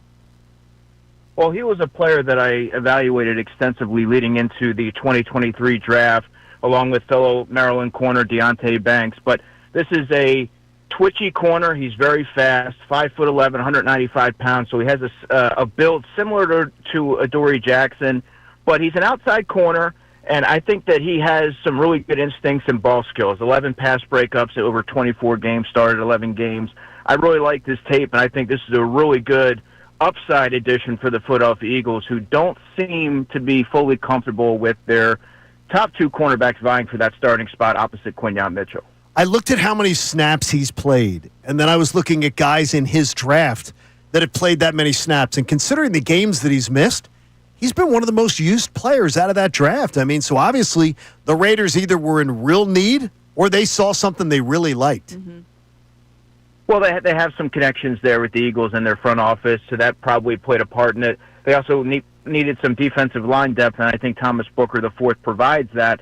But obviously this trade is pending a physical from both players, and something that Bennett has dealt with last season was multiple shoulder dislocations, and he played through a torn labrum. So obviously he's really tough, but you have to see how the shoulder checks out. But my expectation, guys, is that he's going to be in contention for that starting spot with the other two players that I mentioned. But he does have to get to Philadelphia and learn a pretty complex playbook in terms of Vic Fangio's defense. But I do like the upside there. Yeah, Andrew, that's what I was going to ask you. I mean, obviously he would be coming in here a couple of weeks at this point, delayed. Do you think that would affect him? Because they must obviously really like him because they want to get him up to speed if he's able to pass that physical, as you mentioned, and then compete with guys, Adoree Jackson in his 9th year and a guy in Kelee Ringo that they really think a lot of. And I think you've also mentioned Eli Ricks has had a good camp. Yeah, great question, Amy. So I think under normal circumstances, you may look at it and say, okay, they have a month before the regular season and they just added a new player. How realistic is it going to be for him to really immerse himself in the defense? But the Eagles, and I've mentioned this many times because it doesn't get mentioned often, they have a tremendous set of assistant coaches that do a wonderful job in developing talent. And this is where Christian Parker comes into play. Someone who is, he fine-tunes the details. He's all about the fundamentals and teaching. He's never not engaged in practice. He's never not taking players aside and showing them the proper technique and really trying to get them to play the way that he wants his players to go. And I think that's where the coaching's really gonna be a benefit. And then they have players like Adoree Jackson, who now is he's now been in the Eagles system for a little bit and can kind of help show him the way, even though they are in contention for potentially the same spot. And Quinyon Mitchell and Cooper DeJean, this is a very tight-knit group, and I do believe they'll be welcoming. And you mentioned Eli Ricks. Eli Ricks is a player that we don't talk a lot about in this equation, but he has quietly had a good camp. A lot of pass breakups, a lot more mature and confident, and that's noticeable, and even in the way that he conducts himself. I just don't think that there's enough time for Eli to really, elbow his way into this conversation. I think it'll be a three-person competition between Jacorian Bennett, Kelee Ringo, and Adoree Jackson. When it comes to competitions, I think we all kind of have the same opinion, right? Like the team would rather their draft pick win, like Tyler Steen versus Mekhi Becton last year. Maybe Drew Makuba over Sidney Brown just because of the younger body this year. But they're also trying to win. So is Jacorian Bennett being in the same draft as Kelee Ringo, does that give him any sort of leg in the competition? This guy started before. He's started games in the NFL. And, oh, by the way, he's been drafted in the same year, so he's inexpensive and he's young. Yeah, he was actually taking a pick before Kelee Ringo, which makes it even more interesting. But, yeah, this isn't a throwaway trade, guys. This is a player who the Eagles believe can come in and help them. Obviously, Andrew, you mentioned the starting experience. I do believe that he's going to be given every opportunity. And no one's really emerged in terms of Ringo and Jackson in this battle yet. And I say yet because there hasn't been any preseason games. The first one's on Thursday, and we're at August 5th. But I think Bennett is not. It's not adding a player, who's sort of a free agent sitting out there at this point in the offseason. This is one that was acquired with the intent of really making an improvement, or at least on the surface. So I do believe that he's going to be given every opportunity to really factor into this conversation. Are you? What are your vibes like? As far as you've seen, you're getting into this camp. You're going to be with us on Thursday morning as we approach the first game. You've got to see this team. How you feeling about them, and any different than what you expected going in? Well, first, obviously, I love training camp because that's where you're really able to see things come together and get a better sense of the direction the team's headed going into September. And it's kind of what I expected, John, although this defense, as young as it is, as many new faces as there are, they've sort of acclimated pretty quickly, and they're blending together. And for at least the last few days prior to yesterday, the defense was ahead of the offense, and they were getting the better of them. And then yesterday, the offense balanced it out. I think they have a really good combination of veteran players and youthful exuberance there on the defensive side that really should make for a team that should hit the ground running. And then in terms of the offense, because that's a question that I get a lot with Kevin Patullo, training camp isn't always indicative of what you're going to see in the regular season.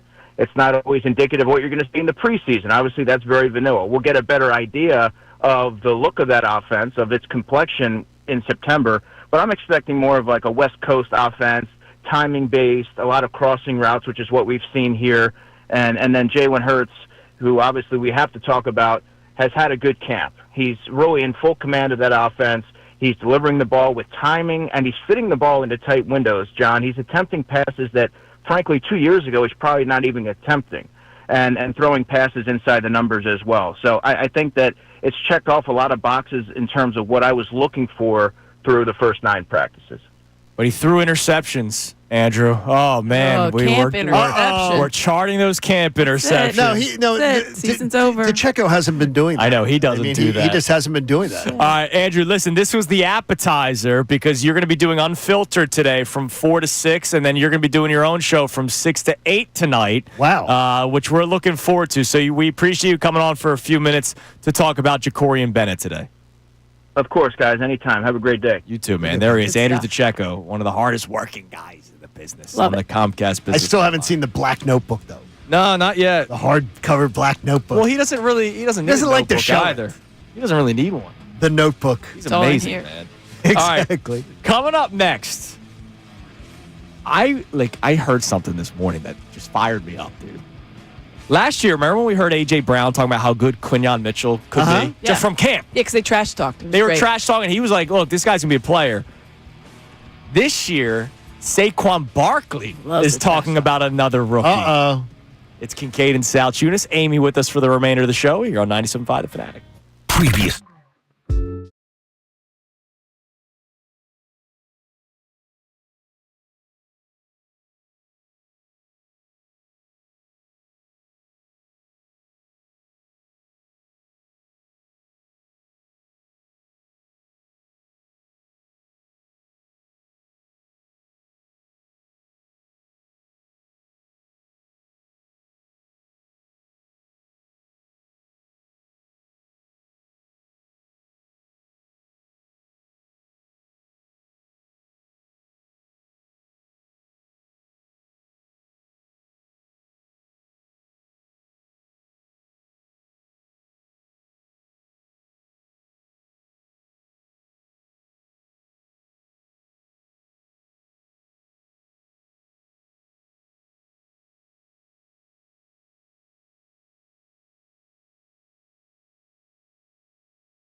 This outfield will look like for the Phillies now that Matt Gelb is reporting that there's a chance Castellanos could be platooned at some point. We'll continue to talk about that throughout the course of this final hour of today's program.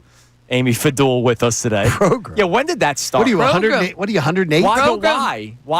Why was program ever a thing? It's program. It used to be program because it was like an old man thing. Yeah. Oh, you know me, 30-year-old senior citizen. That really is, and Connor but that's Thompson, really the voice old. of reason. Well, yeah, that sure. is. I've seen his pictures from Ibiza. Yeah, you see his smile? The smile one was weird. We talked about it yesterday on the air. Did you ever see the movie Smile? My daughter made me watch that stupid horror movie. It's stupid. I said it yesterday. Connor looked like he's auditioning for it. I said it yesterday, and I didn't mean to sound, mean, because there are probably people suffering from it right now. But he looked like the Joker had a stroke. Like the one side of the face was. I don't know what he's doing. Bell's palsy. I don't know what he's doing. It looked like one of those ads. Yes. Like, it could cause this, could cause that. All right. So last year, A.J. Brown at camp was very complimentary of Quinyon Mitchell. Extremely. And look at what ended up happening in the 2024 NFL season. Quinyon Mitchell, runner-up for Defensive Rookie of the Year. Yep. Saquon Barkley yesterday. So another player where when he talks, you listen and you go, huh. He's saying about this player. Here was Saquon Barkley talking about Jihad Campbell. Super raw, like freaky athletic. I think it's going to be a problem, a real big problem for a lot of guys in this league. Having to go against him and blocking him. Like, it's kind of built like Micah a little bit, knowing Micah for a long time. So I feel like as he grows and learn the game a little bit more, you're going to be able to put him in different spots. But just raw, like uber athletic, can fly, aggressive, probably too aggressive in camp right now, to be honest. Got to teach him to stay away from the guys in red, knowing when to tag off and take shots. But you'd rather him be more aggressive than not. So it's fun. It's fun again to go against him every single day. And he asks a lot of questions, whether it's, asking Zach and those guys, or if I might have made a move that might have worked on him, like coming up to me and saying what I saw. So I'm really excited for him. So they want him to be more... No. He's actually he's been hitting people. No, I understand. But do they want him to be... He says... He needs not to be so aggressive, and then he says, "But we like him to be that aggressive." No, they don't want him to hit. They don't want him to Jalen hit Hurts. people right now. No, I understand. Tanner McKee. He's literally hitting them, and I understand. I just don't tell him dude, you can't. No, I got it. I He's understand. like, it's really hard for me. Because there was a play over the weekend. I think they want him to keep he took down Dallas Goedert. Yeah, and it was like, whoa, dude, we're not playing. We're in shells right now. Exactly. It wasn't even pads. So they've had to talk to him about that, but and they joke about it, but it is obviously a good problem to have. I'd much rather have somebody you have to rein in than someone you have to spur it's funny on. that Saquon mentioned Micah Parsons, because when I first saw him, because I had to double check his metric, see what his size was, because he looks like he's a lot taller than 6'2", 6'3". He reminds me of Javon Curse. That's what you were saying to me the other day. That's when I look at him, it's just the way that he moves and the athleticism. His side to side, he plays as lithe as a cornerback, but he's as big as obviously a linebacker. It's incredible. I've never seen that. That's why Javon Curse came to mind. Javon Curse was obviously bigger, but Jihad Campbell looks bigger. Right. Now, we just had Andrew DeCecco on in the previous segment, but he was on earlier this week on Unfiltered yesterday, because today's Tuesday. He was on Unfiltered yesterday. Take a listen to what he had to say about Jihad Campbell. Jihad Campbell's a first-round pick, and you don't draft somebody in the first round with that kind of ability and sit him on the bench. I think there's going to, for the first time in a long time, the Eagles have a conundrum at linebacker for a good reason, because all 5 players, really, that they have, including Jacoby Dean, all bring something different to the table. But I think all things being equal, week 1, it's likely you'll see Jihad Campbell out there and alongside Zach Bond. And he says that I find it very interesting. I'm sorry, I didn't realize Ricky was chiming in. I didn't know. Sorry, I didn't know that was in the cut. But he said with all things being equal. So let's go into a world where Nakobe Dean doesn't get hurt. Sure. Now, they may not draft Jihad Campbell. I'm not sure what the plans are. Nakobe Dean, there's a reason why you were always kind of hesitant to completely buy in because of the injury history. And he was playing spectacular football last year. And then unfortunately gets hurt again. I don't think they would have used it. See, I don't know. I feel like if you see Jihad Campbell there falling, because listen, if he didn't have that shoulder injury, he was a top 15 pick. Oh, I no don't think there's any question about it. But if you're the Eagles and knowing how they have drafted, because they've gone now. Best players got. Oh my, this guy's here. Wait a minute, we can get this guy here. Let's go ahead. Do you need that? It would just be so counter to their linebacker thing that maybe I'm biased. Maybe I'm just biased to their past. It's been a hot minute since they've had linebackers but out. they've shown change in other Saquon things. Barkley was against their. They've shown change They in other drafted things. Quinyon Mitchell. Exactly. Yeah. So, but when I hear that, I go, all right, this guy. Like we were talking about it on post show headlines the other day. Is the end of, and I don't say the end like in a way where like we're celebrating. Like, is there a chance that Nakobe Dean's not around anymore after this season? He's a free agent. He could sign a 1-year prove-it deal here and maybe be a backup, or he signs a 1-year prove-it deal with a place where he knows he's going to start. Like it all depends on what he does this year with us, right? And unfortunately for him, he's once again behind the 8 ball. This time because of an injury at the start of the season, and that's a shame because he played so well last year. But one guy's going to be a free agent. One guy you have for 5 years. 4 years with the team option at the end. So when I hear that stuff from Saquon, when I hear that from Andrew DeCecco, a guy we really trust, there's a good chance that Jahad Campbell won a starting job. Which is Keep impressive. an eye on. Can't wait to see it. All I right. can't wait to see it because I loved him in college.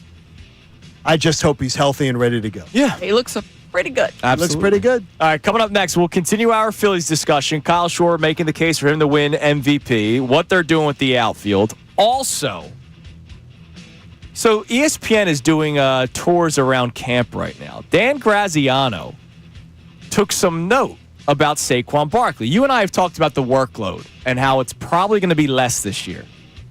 Can they do that? And Johnny, you've asked this question before. What do the players think?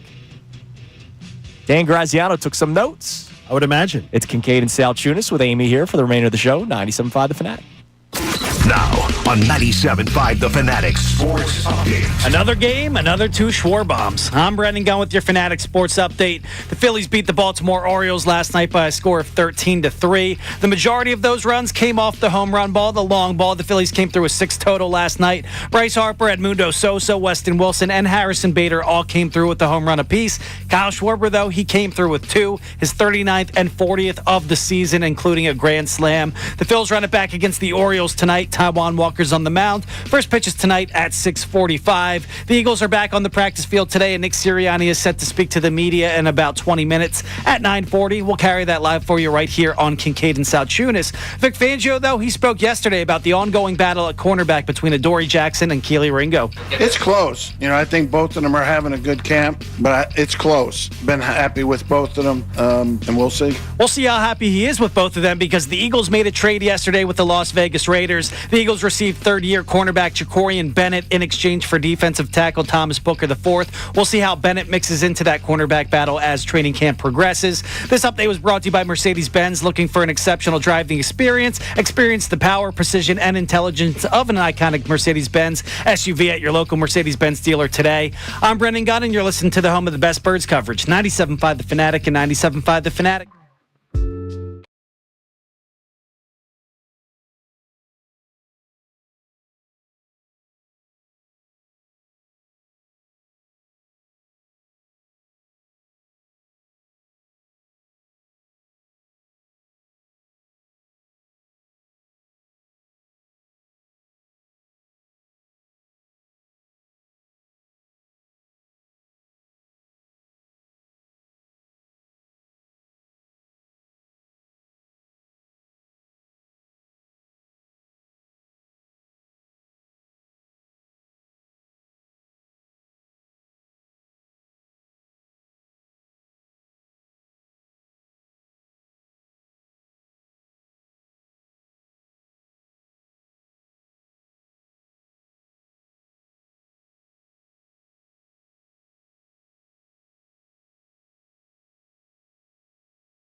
Amy Fadul with us for the remainder of the show. Real quick before I get to this NFL thing. So I went to the article on ESPN that I wanted to get to, but I saw the big front page was about baseball. And you know me. Big splash. Stock Watch. Post-trade deadline guide for all 30 MLB teams. And so what they did was they put teams in top-tier contenders, second-tier contenders, teams just hanging on, teams looking ahead, and the Colorado Rockies. Did they really? Yeah, which is okay, hilarious. that's incredible. Yeah, that's good. So the top-tier contenders, they have 6 teams, and the Phillies are one of the 6. The Blue Jays are at 6, Phils at 5, Tigers 4, Dodgers 3, Cubs 2, Brewers 1. Now, this is what I found interesting. What they did was for each team, I'm guessing they're going to maybe update this every day. They did the lingering concern for each team. For the number 1 ranked Brewers, middle of the order, power. For the number 2 Cubs, frontline pitching, which is why them not doing anything at the deadline, I was amazed by. The Cubs number 2. God, almost makes me turn my listening ears off. Well, that was can't believe the Fox Power rankings had them there, too. I can't believe it. I honestly can't believe it. The Dodgers, lingering concern, pitching health. I think we all that's fine. Yeah, that's sure. definitely something that they've been dealing with. Tigers, lingering concern is offensive consistency. So we have middle of the order power for the Brewers, top line pitching for the Cubs, pitching health for the Dodgers, offensive consistency for the Tigers. What do you think the Phillies' lingering concern is? Outfield uncertainty. I'm going to go with bottom of the lineup hitting. Bullpen? Brendan, you want to take a guess? 4. My way off? No. The lingering concern for the Phillies. 4. I thought we were talking about how many concerns there are on the list. Oh, 4? I was looking at the text, so I was out of it. That's my bad. That's awesome. Okay.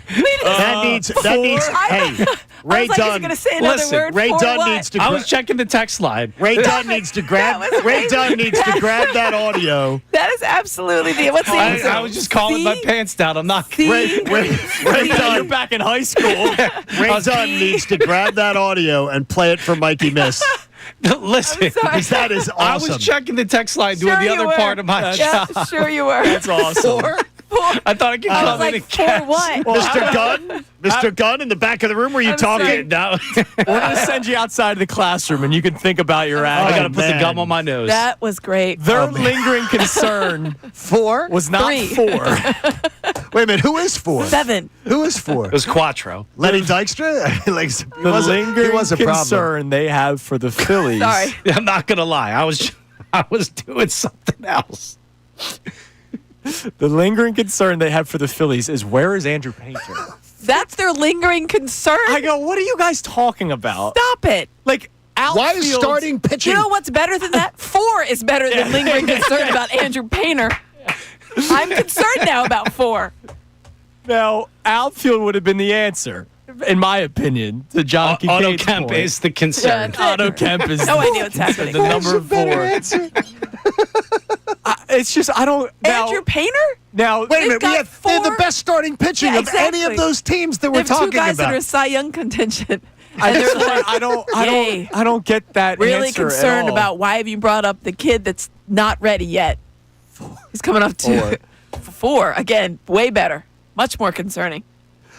4th in the lineup. You should have 4 games to go. You should have that on the pregame tonight. Neil Devers checked it on the YouTube. I'm just gonna have Ricky look at the camera and just say 4. Neil Dever on YouTube goes, Andrew says, B-Gun, what are your thoughts on the Eagles preseason game Monday? B-Gun, Apple. That's fantastic. That's great. Oh, wow. That was there great. You go. That's fantastic. How many? 4. Oh, my gosh. Anyways, to your point, John, Ray Dunn, speaking of Ray Dunn, who should be pulling that audio for the Mike Missanelli And Ray show. needs to pull it, because Mike would hear that and he'd go, oh, man. Phillies outfielder since May 1st. This goes back to the Castellanos thing, too. Yeah. Brandon Marsh, since May 1st, has the best batting average among the 4 Castellanos, Marsh, Bader, Kepler. Marsh, 299, on base 359, and the slugging of 433. Castellanos, since May 1st, a 269 batting average with a 302 on base. Because he swings at the first pitch all the time. Bader's third, but with a 332 on base, and then But since May 1st, he wasn't here. Yeah. So it's a little. And then Kepler shouldn't even be in this conversation because he shouldn't be on the team. No. But he is. There might be something to this Castellanos. I swear to you, I'm going to lose my mind. But here you go. So you're platooning right. You're platooning center. Well, the article basically was like, if Crawford comes up, he would play every day. So you'd be platooning left and right. Okay. So you're platooning 3 positions when you include second base. Second base with Sosa and Stott, which they should still do that, by the way. Yeah. I honestly. You saw last night. Why? Yeah. There's reasons. I'm going to lose my mind if they do. I swear. We'll see, man. All right. Dan Graziano's note from Eagles camp.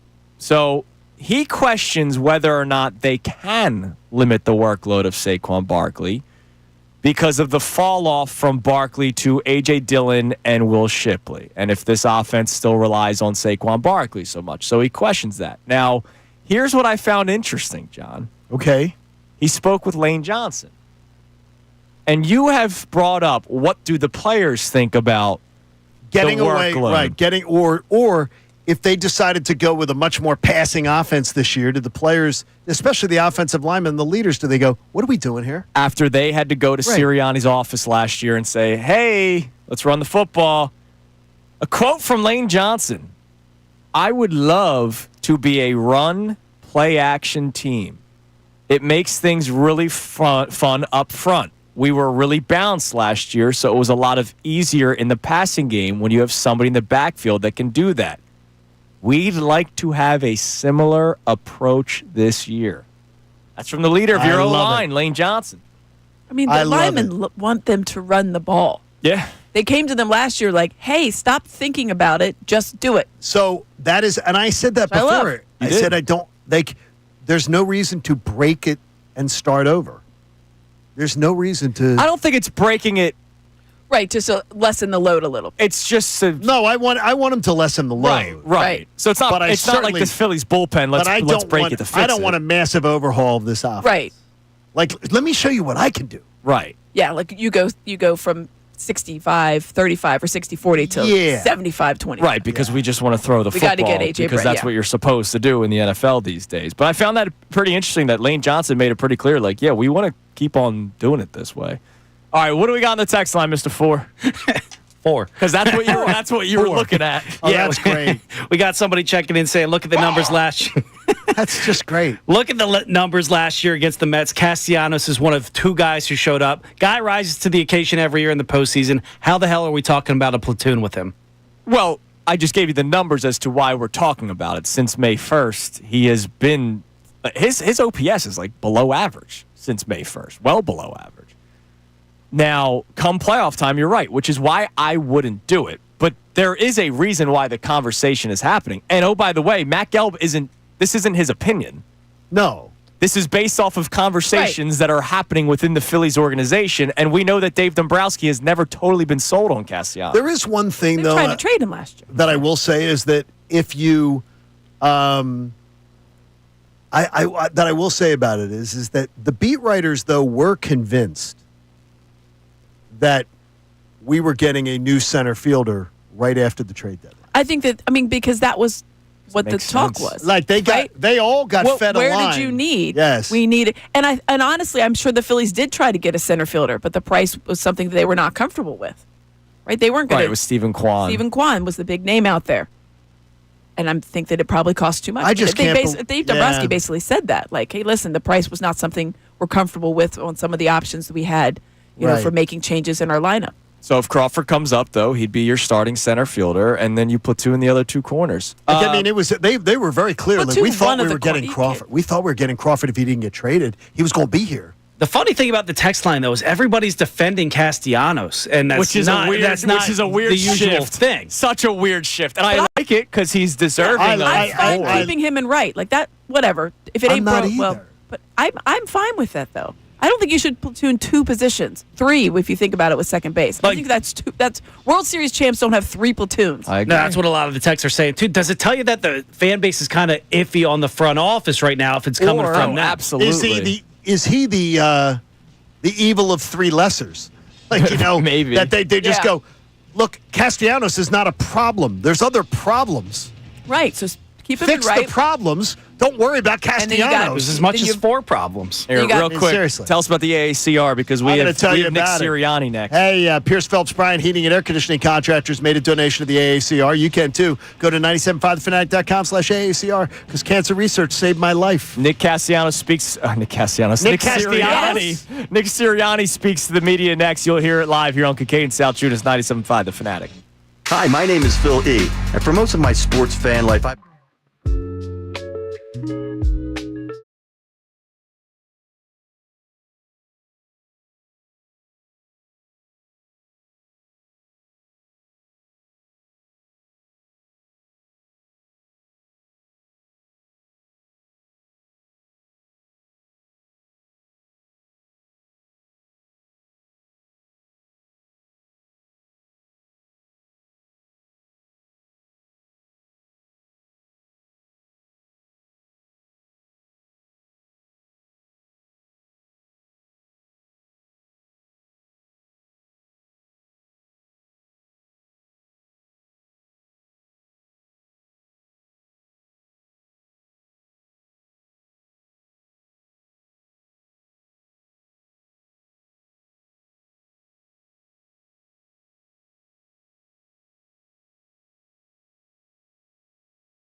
It's never going to knock a team on it to me. I was just quoting Moses Malone. Yeah, fo. Or Gene Hackman. Yeah. How many packs? All right, Nick Serriani will be speaking to the media momentarily, and you'll be able to hear that live here on Kincade and Salciunas. So, Amy, I made the case more. John was the judge, and I had to make the case that Kyle Schwarber should be considered even more for National League MVP, and I believe I did enough. I'd say you did a B-plus job. For trial to continue. Okay. Yep. Oh, no, I would have given you a trial. Oh, okay. The pretrial motion. Oh, granted. I would have let attorneys Missanelli and Colarulo come in and argue the case. So one of the big ones that I added to the case today, Amy, not that Shohei Ohtani has not been the best player of the Dodgers, like he has been, but I looked at RBI this year. Ohtani has 73 ribbies to Schwarber's 94, so big difference. But Andy Pages, who is second on the Dodgers, has 66, so just 7 shy of Ohtani. Castellanos has 60. He's in second for the Phillies. That's 34 less. Harper is third with 48. They have Teoscar Hernandez, who has 64, just 9 shy. Freddie Freeman, 61, just 12 shy. Max Muncy, 55, just 18 shy. Will Smith, Mookie Betts is 7th on their team with 48 RBI. And he's Bryce Harper has 48, and he's third. Yeah. And he's the one that's 30 away-ish, right? No, not even. 20-something away in between, right? 25? Right. That still is not the disparity between second place for RBI on this team and Kyle Schwarber. Like, again, if MVP, if people vote for what it actually means, the most valuable player to their team, if you remove Kyle Schwarber from this baseball team, they are not in first place of the National League East. I don't even know if they're one of the wild card teams. No. Not right now. No. No, I think Rob Thompson's where do those runs fired. come from? Right. Right, they don't. It would have been a much different trade deadline, I'll tell you that much. By the way, home runs. Sellers. Home runs. Schwarber with 40. Your next closest is Bryce Harper with 17. And he just hit it last night. Yeah. 17. A little bit still of a disparity for the Dodgers. 38 for Ohtani to 19 for Pages and the Dodgers. So still a bit of a disparity there, but not as drastic as... And by the way, Harper's missed time. Yeah, exactly. Harper's just now heating up. Unbelievable. So I think Kyle Schwarber, and you and I talked about this yesterday, the Cal Raleigh, Aaron Judge thing. Like, Judge can be putting up all the historic numbers he wants. Cal Raleigh, the catcher for a team that doesn't have the roster that the Yankees have. If you want to give Ohtani that bump because of the position that he plays occasionally for 15 innings, you have to give Cal Raleigh the bump. Yeah. Because he's a catcher. Now, in fairness, since Judge has been hurt, the Yankees have been scuffling. So that is something there. All right, here is head coach Nick Sirianni. I think Howie does such a good job of continually trying to improve our football team. No one does it better than he does. And, we thought that was an opportunity to add some depth at corner. We feel good about our depth. Obviously, we'll miss Book and wish him the best, and we feel good about our depth at defensive tackle, but just a way to add some depth there at corner. What's the plan to onboard him, and will he have a chance to compete for a starting job? Yeah, we'll get him going. And we'll see how that goes. Obviously, there's a lot of meeting times that we have to make up. We're getting him early in camp, though, and so we'll catch him up in some off time, catch him up during the meetings, and have some other things to get him ready to go. I'm sorry. What does Bennett bring to this team? Yeah, again, we liked his tape coming out. We liked his tape when he was with with the Raiders, and he's got speed, coverage ability, special teams value. So we're excited to have him. Nick, what's your philosophy when a starter misses a long stretch of time with injury? When they come back, is it they get their job back, or how do you handle the situation? Yeah, every situation's obviously a little bit different. As that goes, we're not to a point where we name starters on anything, but every situation's a little bit different, and every scenario is a little bit different. So I wouldn't say we have a cold cut, philosophy of what happens in those scenarios. So, but every situation's a little different. Bennett was dealing with the shoulder. Have you gotten a chance to evaluate him in the building yet? How's he look health-wise? Yeah, everything. They go through all sorts. They go through all that before anything's made and official. So looking forward to having him out here and getting him going. I think you mentioned that that would be back for some of those guys that are standing out to you. Yeah, I think obviously you've seen Jordan Davis have a really good camp so far. You've seen Morrow have a really good camp. Jalen Carter's back, obviously, and doing really, really well. I think Byron Young's has done well. The whole group's done well. Gabe, again, just I feel like that group's done a really good job, and Howie does a great job again at getting guys in here. And I can't say enough about our our position coaches. Clint Hurt is one of the best position coaches in the NFL. And he does our job as coaches is to develop those guys, right? Get talented players in here, and then our job is to develop them. And I think you've seen that from a lot of our guys, whether that's Bobby King, I've mentioned him before, Clint Hurt, Stout.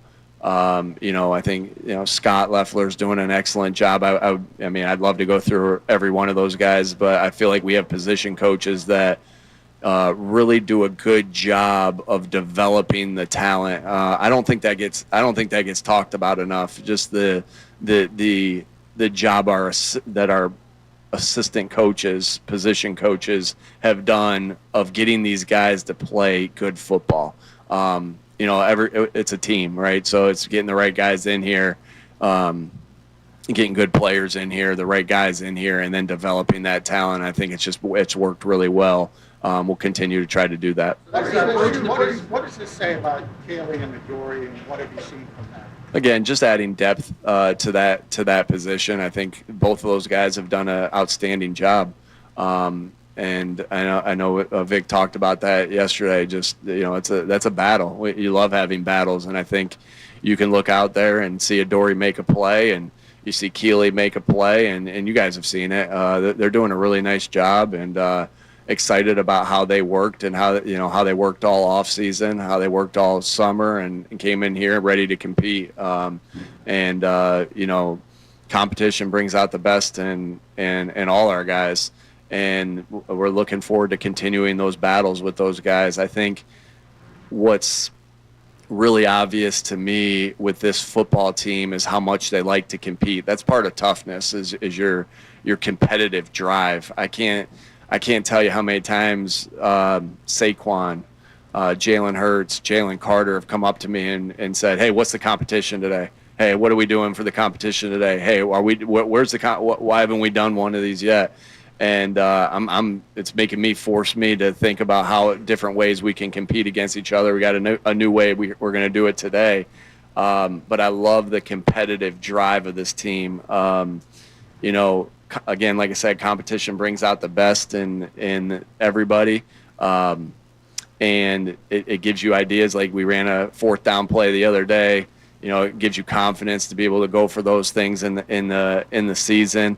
And I also firmly believe that competition brings teams closer together. The guys that, and we say this all the time, the guys that, if you think back to all the guys that you're closest with, I bet you in this sport, I bet you competed a lot against them. So, it's been good competition, and I like what's going on. What are you most eager to see on Thursday night? And defensively, do you let Vic have a say whether he wants to play certain guys or not? Yeah, ultimately, at the end of the day, Howie and I have to make those decisions of who's playing. Obviously, I listen to input from all our coaches, what they think, and what they're feeling. But at the end of the day, just like everything, I got to make some final decisions. But yeah, we've talked through everything. I guess what you're looking for when you play a game like this is that you're looking at all your habits. When the pressure's high and the stakes are high, that all your habits come to life, right? And so you want to see good tackling, you want to see good ball security, you want to see good takeaway ability, you want to see good blocking, you want to see good block destruction, you want to see smart situational football. You want to see all those different things right there. What's up, guys? All right, you want to see all those things, right? We want to see all those things right there. Is it right to look at it that Bennett will be part of that battle for the outside spot? We'll see how that. We'll see. Yeah, we're excited to get him out there and start getting him going and see what he has. Have you made any decisions about How big is the preseason game for guys like trying for a roster spot that maybe you can't really see? Yeah, as you can see, our practice is highly competitive. We're out in the field. Our guys are highly competitive. We make an emphasis of being competitive. You see a lot out there. Obviously, there's more. It's live, which is different. And so you'll see more live tackling. I think that's the biggest thing is what you'll see is that. But again, like I said, you're just looking for all your habits to come to fruition, come to life there. Have you made a decision about Thursday? Have you made a decision about Thursday with playing? Yeah, still thinking through all those things. Everything's discussed. We spent a lot of time discussing it, and we'll see how that goes. And, today's practice this will be our third day in a row in practice, and we'll see how guys are feeling after this and go from there. Yeah, don't get too much into that. Obviously, we don't have to put an injury report out right now. As you can see, they're working through some things, and when they get back out there, we'll be excited to have them. But you were saying before, Nick, about Saquon and Jalen being so invested in practice. In your experience, is it rare for superstars to be so invested in practice? No, I think your best players on good teams, your best players work the hardest, are the most competitive, because then everything else follows after that. So I wouldn't say that's rare. I think that's a staple of good football teams. With Jihad Campbell, how do you make sure that you harness his aggressiveness in practice so that it doesn't go over the line sometimes? I'm sorry? With Jihad, how do you make sure you harness his aggressiveness in practice so that it doesn't go over the line? Yeah, if an offensive lineman's coming out to block him, he's gonna have to put his hands on him and get off that block. So our practices are aggressive. Our practices are high paced, and so he's out there and ready to go. Have you guys competition at right guard? I'm sorry? Have you called the competition at right guard? Have I called it? Tyler's team.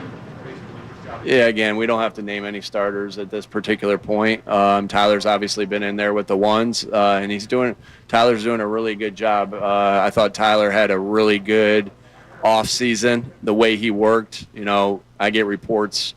I talk to the strength staff, every single day. Give me a report on this, and Tyler Steen seemed to come back every single time of how good he was doing in the weight room with his strength, with his agility, all those things. So pleased with where he is right now, and I look forward to continue him growing. But Tulo mentioned that against the Bengals, it's not like a real game. Obviously, you guys aren't scheming them up like you would in a week process. How are you kind of working towards a game day operation, just how you are working as an offense? You mentioned practice. Again, just the way we practice, we get a lot of work in at practice as far as our game day operation, where the refs are spotting the ball, we're making decisions on situations on the fly.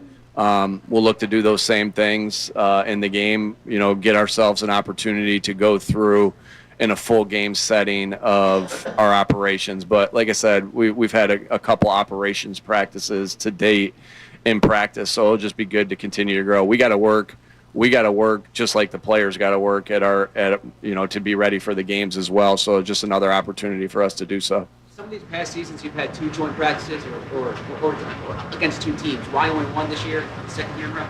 Yeah, I think you guys, if you look back at our history, I never want to do it the first week. The first week of preseason. I think there's just too many things, and everybody does it a little different. I just think you're still going through installs, right? We just installed our backed up in 4 minute yesterday. You guys saw, and so you're still going through your installs, and so you want to make sure you get everything in and still compete against each other. The last 2 years, we've played on Friday night, and then this year on Thursday. So a little too close for my comfort as far as a joint practice before that. And I know it's only a couple of days, but that's just kind of the philosophy I have. And then, our work there this year is going to be against the Browns for 2 days. And sometimes you get 2 days against a team. Sometimes you get 1 day versus, two teams. So we're still getting 2 joint practices, but that's kind of the philosophy-wise, Zach. With AJ. What's the practical effect beyond just keeping good players of the way Howie has gone about handing out contracts and keeping guys? Yeah. Does it load up your mind? Well, yeah, sure. Again, Howie's the best in the world at what he does, and really, it's really awesome to work with him every day and to go through that. Go through everything, every day-to-day things with him, and so, I just think he does a great job, and it works for us. How valuable has the opportunity been for like Johnny Wilson and Nia Smith getting like first team reps with AJ being out and Devontae before that? Yeah, anytime that obviously the ones in our practices get more reps, so they're getting more reps than they would get when they were with the twos. So anytime you get more reps, and that's huge. It builds trust and with the quarterback, which is always big. Johnny had a big third down catch in a backed up scenario yesterday, which again builds confidence, and so. Yeah, I think those guys in that wide receiver room are doing a nice job.